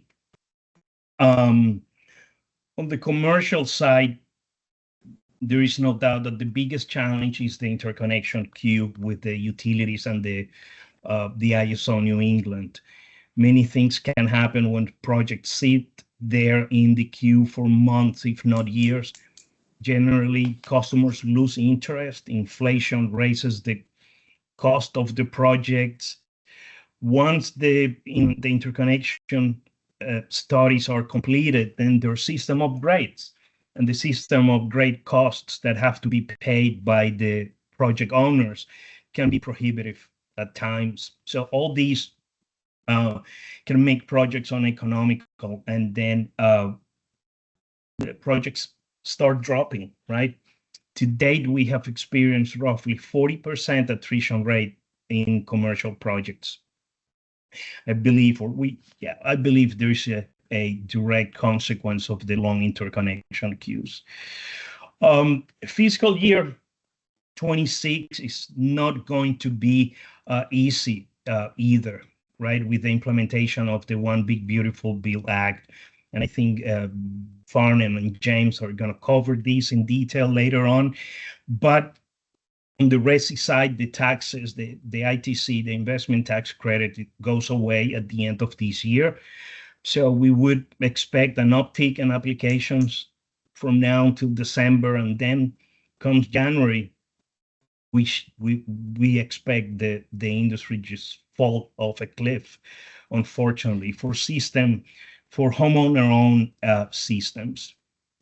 But then for commercial and TPO-owned systems, right, those companies that offer leases and PPAs, the ITC will stay in place until December of 27, and then will decrease gradually until 2033. So our best bet to continue deployment in the program will be working with TPOs. That will be our focus for the fiscal year. To that end, we just signed a memorandum of understanding with GoodLeap. It's the largest solar and storage TPO in the country, and we hope that between Posigen and GoodLeap, they can help us increase battery deployment over the next year. Everything that you've heard up until this point, expanding Posigen's facility, using ARRA funds, as Barbara explained, using ARRA funds to offer interest rate buy downs for battery storage, and onboarding additional TPOs is aimed at supporting deployment of battery storage, particularly in disadvantaged communities and low-income households. I think that's it. That's it for me. Any questions? Thank you, Sergio. Just a point for the board. We'll send you a note follow-up on the vulnerable communities. We're positive that there's a lot of good performance there. For some reason, the data just didn't pull into this. So I'll send out a note to the board through an email updating that. I'm positive, Sergio, you're a pretty good check. Yeah. I was struggling. I was like, this cannot be true. Anyways, yeah. Great. Awesome. Thank you, Brian. All right. This is Dominic. Just a quick question, or in sort of looking at like capital deployed targets, number of project targets, and megawatt targets. You know, obviously it's a little lower for most of these on some of those metrics, but then we've exceeded the actual like install capacity or the megawatts in terms of like what's being contributed to the grid or you know, the amount of clean energy, I guess, that's being put into the mix. How do you kind of like see that as compared to the other two numbers? Are we actually getting more megawatts for less money, or, you know, how do you kind of think about that? Yeah, Dominic, that's a good question. It happens that about half of these projects, the residential, roughly 250 projects, were participated only in the active only portion of the program. So they did not receive an upfront incentive. And for that reason, we don't capture the total cost of the project. So it's different than in solar plus storage project, where we capture the entire cost of those systems. So there is a missing component there. We're missing the capital of those projects, the capital deployed. But because we're not contributing to those projects, we thought it was okay with moving forward, accepting these projects. We're thinking of changing this in the future. We need to assign an average cost to these systems because we understand they're all solar paired, and there's got to be a capital associated to that, an investment associated with that. Okay. That's helpful. Thanks. Thank you. Sergio, this is Lonnie. Just quickly, is there any movement within our region to get together and to get on to kick ISO New England's butt on any of these slowdown things, or is it just still too confusing for most? Lonnie, there is movement at the public utilities level. There is a working group. They're trying to make improvements to that interconnection queue. Yeah, that sounds critical. Sounds critical. Yes, yeah. Yes, no doubt. It's kind of fundamental. Yeah. It's a great point, Chair Reed, because Sergio, what do we have? We probably have 125 to 150 megawatts of commercial and industrial projects sitting in the queue. So, you know, the longer the projects sit in the queue, the more attrition you see as inflation hits, as interest rates hit. So really getting that interconnection queue moving is important in order for us to realize the benefits of those C&I systems to reduce peak demand. So it's an ongoing stress point for us. We're engaging where we can in the regulatory process. But you're right, Lonnie, there are just so many factors that hold us up there. But great point. Yeah, I mean, the good news, if there is anything good, right, related to this, is that we don't pay incentives until those projects come online. So we haven't put in a capital at risk so far. Eventually, when these projects, we have 160-ish megawatts of capital approved in the program. Once these projects start coming online, you're going to see the disbursement of large amounts of upfront incentives. But so far, we haven't paid those incentives. Excellent. All right, let's keep going. Lee. Thank you. Thank you, Brian. Thank you, Chair Reed. So lest the EI progress to targets numbers seem underwhelming after the financing and incentives program, I'll just note once again that EI is still a new focus for the Green Bank, but not to diminish that we are now on the scoreboard. So a really great first year for quantitative environmental infrastructure targets, in addition to the practice following from prior comprehensive plans of qualitative targets as well. This includes the Deployment Committee's approval of our first transaction, Brightfeeds, a $1.3 million loan for a thermal oxidizer in support of commercial food waste upcycling business, which is expected to close this quarter. Also supporting the CPACE team through the scoping process for resilience underwriting criteria, and supporting new measure creation for SMART-E, septic, well, and dams, as well as market adoption of recently added climate adaptation and resilience and water measures.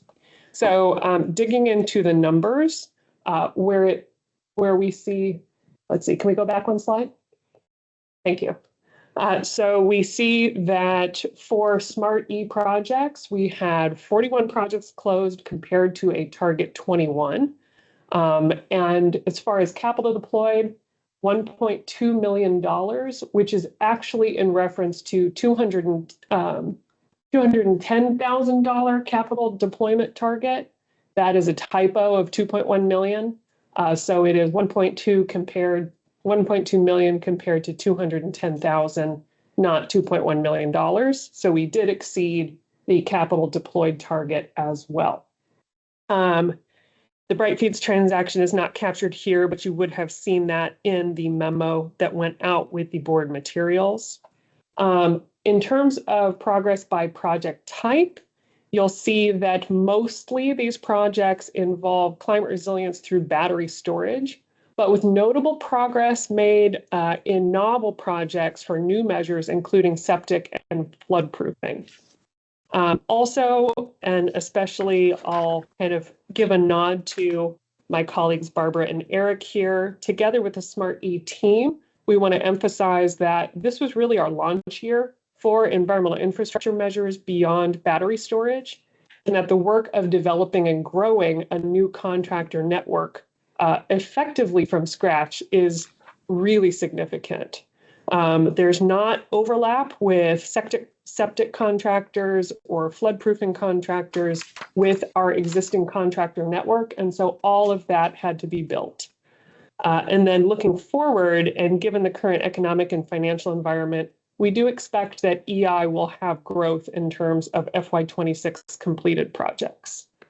So next slide, you do see program progress by measure. So this is renewable energy climate resilience, energy efficiency climate resilience, and then just straight climate resilience as part of that 41 project count.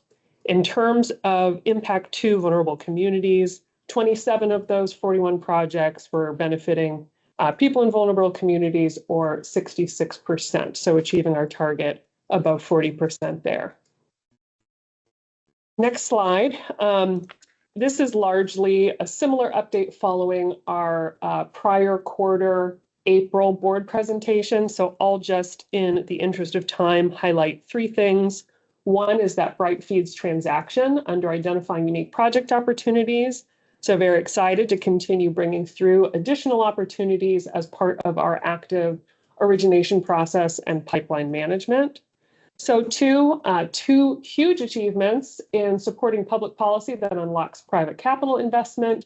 One being the Governor's Resilience Bill, which is now Public Act 2533, James will speak to in a moment, as well as Public Act 25125. We see numerous opportunities from those legislative achievements that can help see more environmental infrastructure projects move forward across the state. And indeed, next slide, one of the other updates to share under market research and development, the environmental infrastructure team is already out the gate beginning a resilience improvement district pilot project effort with the nonprofit organization Resilient Cities Catalyst. This is part of taking the achievement of the passage of 25-33 and immediately setting out to see what we can do with these new authorities for empowering Connecticut municipalities in the creation of resiliency improvement districts. So too, our Park Score project with Bridgeport is now underway, and we have just received back our technical assistance from NREL on municipal cost savings case studies from the deployment of organic waste management solutions. So I'll hang it up there. Awesome. Wow. Anybody want to say anything or have a comment or anything or question? Good work, everybody. So I think Brian Farnan and Alex are going to talk to us about the One Big Beautiful Bill Act. Yes, and we can go to the next slide. And Alex is really kind of getting really kind of into the details. Like anything in life, often the devil is in the details. And I mean, some of the big high level takeaways, solar and wind were probably the two areas that were hit the most under the big beautiful bill. Wind obviously is less of a concern in our state, but solar obviously there's a fair amount of deployment. Storage was an area where I would argue there's mixed results on that. Fuel cells is probably one of the few clear winners. But getting into the devil's in detail, I'll pass it off to Alex. And so one of these new terms that we're hearing, fiat, a foreign entity of concerns, and what that means. So Alex, I'll give it to you. Thanks, Brian. Alex Kofidenko, Deputy General Counsel here, and I'll go through. So again, focused on the technologies that are important to our products and deployment in the state. There's obviously a lot more in the One Big Beautiful Bill Act than just this, but focusing on tax credits here, solar and wind really being the big negative news is that it's ending at the end of 2027. And that, depending on when the project began construction, how much time you have to place it in service or what rules it's subject to is outlined there. So a year from the passage of the act, you have the typical 4 years to place it in service, but after July 4th of next year to the end of, it has to be placed in service by the end of 2027. And again, no tax credits after 2027, which is previously the tax credit was not set to sunset until certain greenhouse gas emissions nationally targets were met. So this is a large upset to the market. As Brian, and we'll get into the FIAC rules on the next slide. Storage is largely spared that treatment, and you have the full credit through 2033 with step downs over 2 years. And fuel cells, again, as Brian said, is kind of a silver lining for Connecticut and our fuel cell industry is that it's a new credit for 30% beginning in next year. So fuel cells in this year are kind of stuck between their previously sunset tax credit and the new one that will come into play next year. But importantly, there's no greenhouse gas emission requirements for this new tax credit. So natural gas fuel cells will be qualifying for a full 30% credit. And residential, the homeowner tax credit, what Sergio mentioned, that's going away at the end of this year. So that's, again, homeowners that are owning solar and purchasing it those expenditures need to be made in this calendar year to qualify for the 30% tax credit. The third-party ownership model still survives, though the tax credit is at the sunset at the end of 2027. So what that market will look like, we'll see. Next slide. And other other things that were changed, so adders, these are the 10 to 20% adders you can get for the commercial ITC or energy community bonus, which was Fairfield County, New Haven County last year. I think it's just Wyndham County this year. For Connecticut, domestic content adders, those are all staying the same, but subject to you need the underlying tax credit, which is again for solar is only for 2027 to get that adder. I don't believe the new fuel cell credit is eligible for any of the adders. So you're just getting that 30%. Batteries still are. Transferability and elective pay, that remains unchanged, though subject to the new FEOC rules. And FEOC rules, this is the new, this is for projects that begin construction in next year and through the end of 2027. They have to comply with these FEOC rules, which is foreign entity of concern. And foreign entities of concern are Russia, China, North Korea, and Iran. And in practical sense, what that means in the industry for solar is that projects that have too much Chinese equipment may not be eligible for the ITC. The tough part is an equipment manufacturer, equipment supplier may be labeled a foreign entity of concern if they have a certain amount of payments to Chinese affiliate companies. So you can have a company that doesn't manufacture in China or is not owned by Chinese investors, but since they have licensing agreements or other payment ties to Chinese companies, they could be labeled a foreign entity of concern. So there's a lot of uncertainty how those rules will be enforced, how suppliers will be able to certify and represent that they don't meet those rules, are not a foreign entity of concern. And the percentage that is not of the project equipment that is not made by foreign entity of concern has to be 40% for solar, 55% for storage. That's for projects that begin in next year. And we'll have that on the next slide, a better outline of that. So this is going to be difficult and a lot of uncertainty in the market right now. And last one on this slide is safe harboring and beginning of construction. So all of those, the deadlines about how rules change at the end of this year, and then again, July 4th of next year, that is important for projects beginning construction and when they lock in which rules apply to them.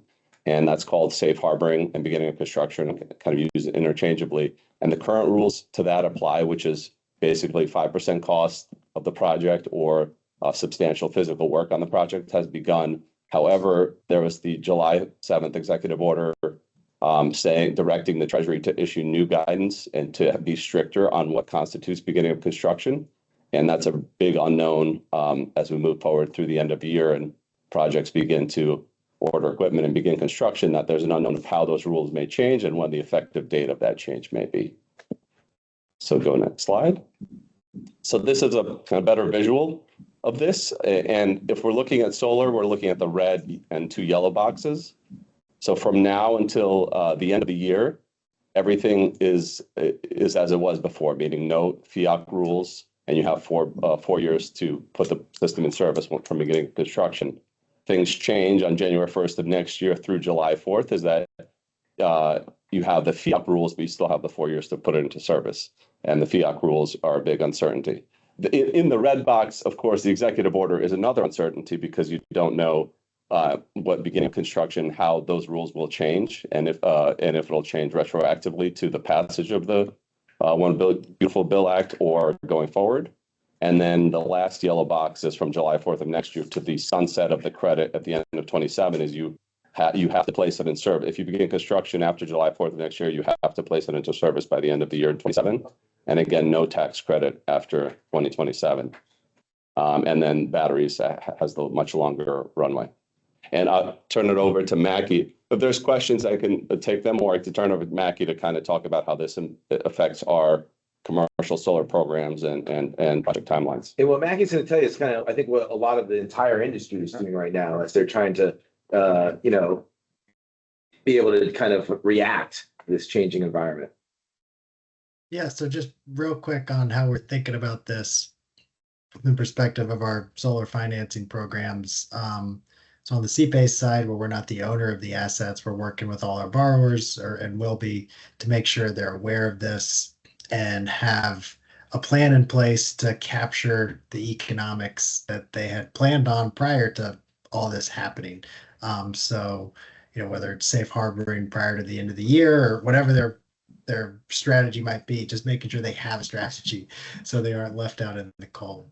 And then for the assets that we will own. So projects through our solar PPA and lease, which includes all the vast majority of our solar map projects. We're looking to be in the red box here. None of those projects were planned to be fiat compliant, and it's, as Alex said, it's a little uncertain what that even looks like. There's not enough guidance. So we are working to safe harbor our pipeline so that those projects do not have to be fiat compliant, and there is no permission to operate deadline, and they're capturing the there is the normal permission to operate deadline, not the accelerated one of 12/31/27.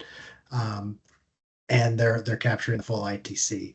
There is no easy choice because the executive order that Alex mentioned throws uncertainty on top of all the existing uncertainty. So, you're looking at risk no matter which path you take. So it's a matter of evaluating where each project is and sort of what the policy landscape is that we know and trying to figure out the best path forward. But generally, we're looking to safe harbor our existing pipeline within that red box. So we're capturing essentially the incentive world and deadlines that existed prior to the big beautiful bill. And then for stuff coming after that, then we're rapidly coming up the learning curve on what fiat compliance looks like and if it's possible and what it costs. And we'll try to figure out if we can get projects done. And also, where sort of the state policy landscape falls in terms of NRES and RES and what project economics might look like once we get out of that red box here and we start looking at the yellow boxes. This is Dominic. Thank you for this helpful overview and the graphic. I just had a question, also just going back to the CPACE transactions that we just approved. In terms of like that option to sculpt and capturing the ITC, is the burden of that on the project owner to kind of, like you said, figure out how to do that before the end of the year? If they don't, can they come back and select a different option? And then sort of, I guess, it sounds like you're going to let the dust settle and figure out what this means going forward in terms of like what kind of optionality you might be able to offer CPACE transactions in the future, and sort of how are you thinking about the interim period in terms of the timeline and kind of how you're presenting the economics to folks. All those projects and everything we're looking at for the next few months is assuming the ITC will be captured. So, I mean, whether they're deciding to sculpt their amortization and pay that, use the ITC to pay down the principal in year 2 or not, all that decision is something that will actually, the mechanics of it actually happen, once the system's constructed, placed in service, and they're in repayment. So that, you're looking at, for projects we're approving now, likely 2026, maybe even 2027. So what they need to get done now is making sure that that ITC they're relying on next year after is actually going to be there by starting construction most likely prior to 12/31/25. So we're working with them to make sure they have a strategy, it's to the extent of, we're developing agreements, procurement agreements that are, vetted by outside counsel to make sure we're effectuating those safe harbors so we can share those template documents with borrowers, and generally just working with them and their contractors to make sure that they're taking the action now to make sure whatever decision they make in terms of how they advertise the project, that they're doing what they have to do now to make sure that ITC is available a year or 2 from now. And I mean, what that means is spending money earlier than you typically would have planned to do so on the project. So it's taking on risk as an owner, because typically, as you look at project finance, you like to spend money as you go down the development path and de-risk it. to safe harbor, you've got to spend money earlier than you had that planned on in most cases. So our borrowers will be taking on project risk earlier. But it's unfortunately that's the world that we're living in now. So do you anticipate that like being a damper on CPACE in general, like going forward? I'm sorry, I missed the first part of that Oh, question. you anticipate this being sort of a damper on the CPACE pipeline, or like people being interested in putting solar on, like as an owner, as a property owner? I think there's going to be an intense amount of pressure for the next few months for anyone that was thinking about solar to get the pieces together so they can capture all the incentives. So we're like, we've been saying, our rush to June 30 was such a crush, but we're kind of thinking every day is going to be June 30 for the next few months, because borrowers are going to want to, they're not going to have the luxury of time to make sure they got their financing in place and start spending money. So I think we'll see a real big press for the first part of this year.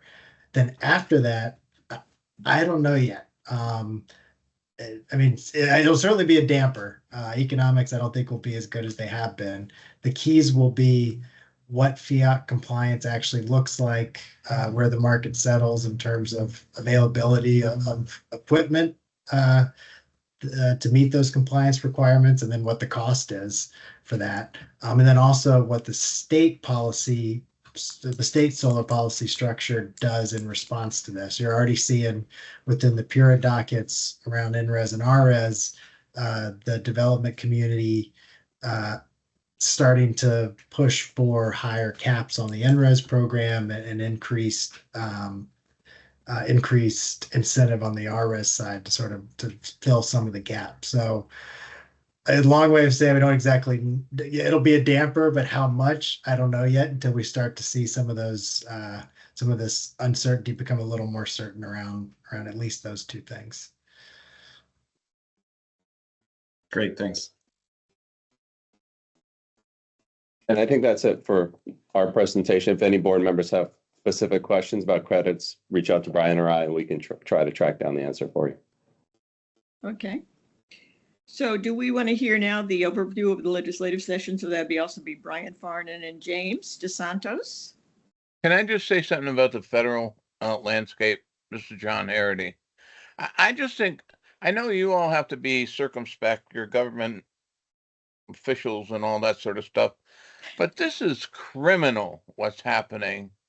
When you put on the news every day, the weather is the top story because communities are getting ravaged by extreme weather, and it's not mitigating, it's getting worse. And to think that in the face of that, the federal government is shutting down opportunities to go to renewables is crazy. It's not just crazy, like I said, it's criminal. And I just want that added to the record of this meeting. Thanks. Anybody else? This is Brian, not justifying any of that, John, at the federal level, but at the state level, I think there's strong recognition to your point, which is why the governor led on Public Act 2533, resilience improvement districts. That policy had bipartisan support. There's an effort to get more flood disclosures to families and businesses because insurance does not cover flood insurance. So there's a lot of disclosures in the bill there. The resilience improvement district aspects of that policy that Lee was speaking to was really, really important. And there may be a role for us in terms of helping municipalities on those points. There's definitely frustration on recognizing that climate is hitting us, and a recognition that we need to enable more investment in the resilience of our communities because of what we're experiencing. So yeah, it's no justification at the federal level, but we're trying to act at the state level to respond. Oh, I agree. And all I'd say about at the state level is more. Do more. Thanks. Okay. And speaking of the legislative session and environmental bills, do we want to hear from Brian and James? Sure. And we were nervous with such a packed agenda that we, it would be hard to get through all these slides and give. So I know, James, you reached out to all the board members. We'll stick with that approach. There's a lot of slides here. We're only going to go through the first one to make sure we get out, on time or give people back a few minutes. So James, who did an amazing job this last legislative session, you just want to do a quick summary on the first slide, and then feel free to reach out to James for a bigger debrief, which we'd be more than happy to provide. Thanks, Brian. Yeah, to just build upon what Brian said, you should have all received an email from me yesterday. Yeah. What was attached to that was the 2025 legislative summary. It goes into detail of all legislation that passed in the last legislative session.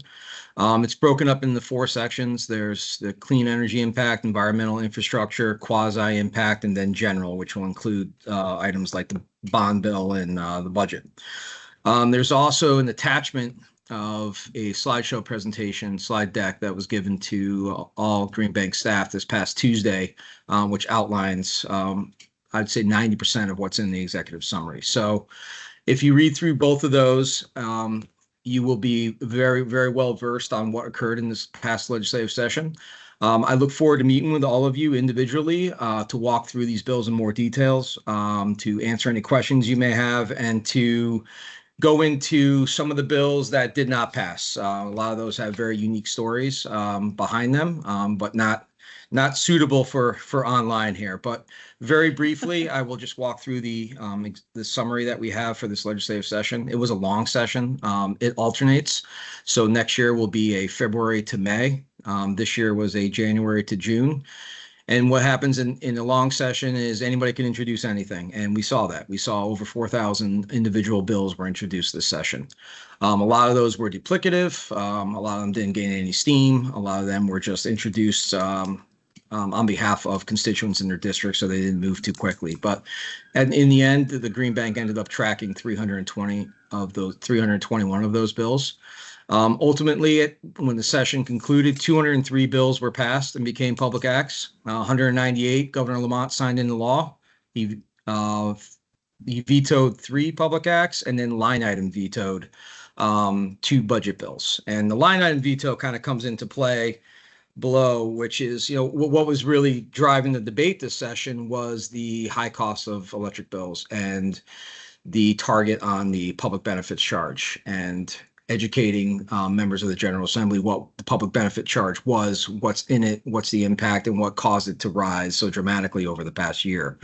The 3 bills this session really focused on that, and they all had very unique approaches to it. The Senate Republican and Senate Republican and House Republican caucuses introduced Senate Bill 647. The main point of that bill was it shifted everything from all the public benefit charges from the electric bill to line items within the state budget.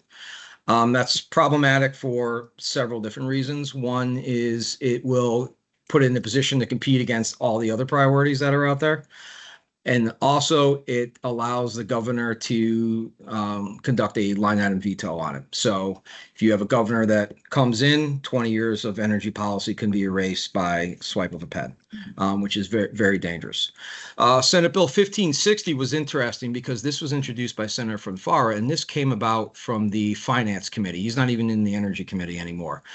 He introduced his bill in the Finance Committee. The energy chairs were not happy with that approach, but the bill ended up finally getting out of the Finance Committee. What his did, he had some very interesting pieces of that. Instead of shifting all the public benefits to line item in the budget, he opted to go with the general obligation bonding approach. So he was looking at bonding $2.4 billion in GO bonds over the next 3 years to remove the public benefit charge from the electric bills, which there was no clear direction on what would happen after year 3. So that was a major sticking point. It also created another quasi, which would have competed against PURA. And that bill, ultimately, elements of it with the securitization aspects of it and time of use were eventually pulled from that, and that's what we see in Senate Bill 4. So Senate Bill 4 was the energy omnibus bill of the 2025 legislative session. It has 59 sections. It probably pulled from about 10, 15 pieces of legislation, pulled sections, pulled entire bills, put into that piece. But at the end of the day, the public benefit charge was protected. Most notably, the Clean Energy Fund was protected. So the Green Bank allocation was protected, and that really was our goal. So hopefully you all reach out to me in the next week or two. I'll be happy to come down and meet with any of you and walk through the entire summary line by line if you'd like. Thanks, James. And it is worth pointing out with the public benefit charge that the Green Bank is such a small sliver of that overall capital stack. So we're a very small part, but very proud of the fact that what we do with it by leveraging, attracting private capital, we definitely punch way above our weight. Thank you.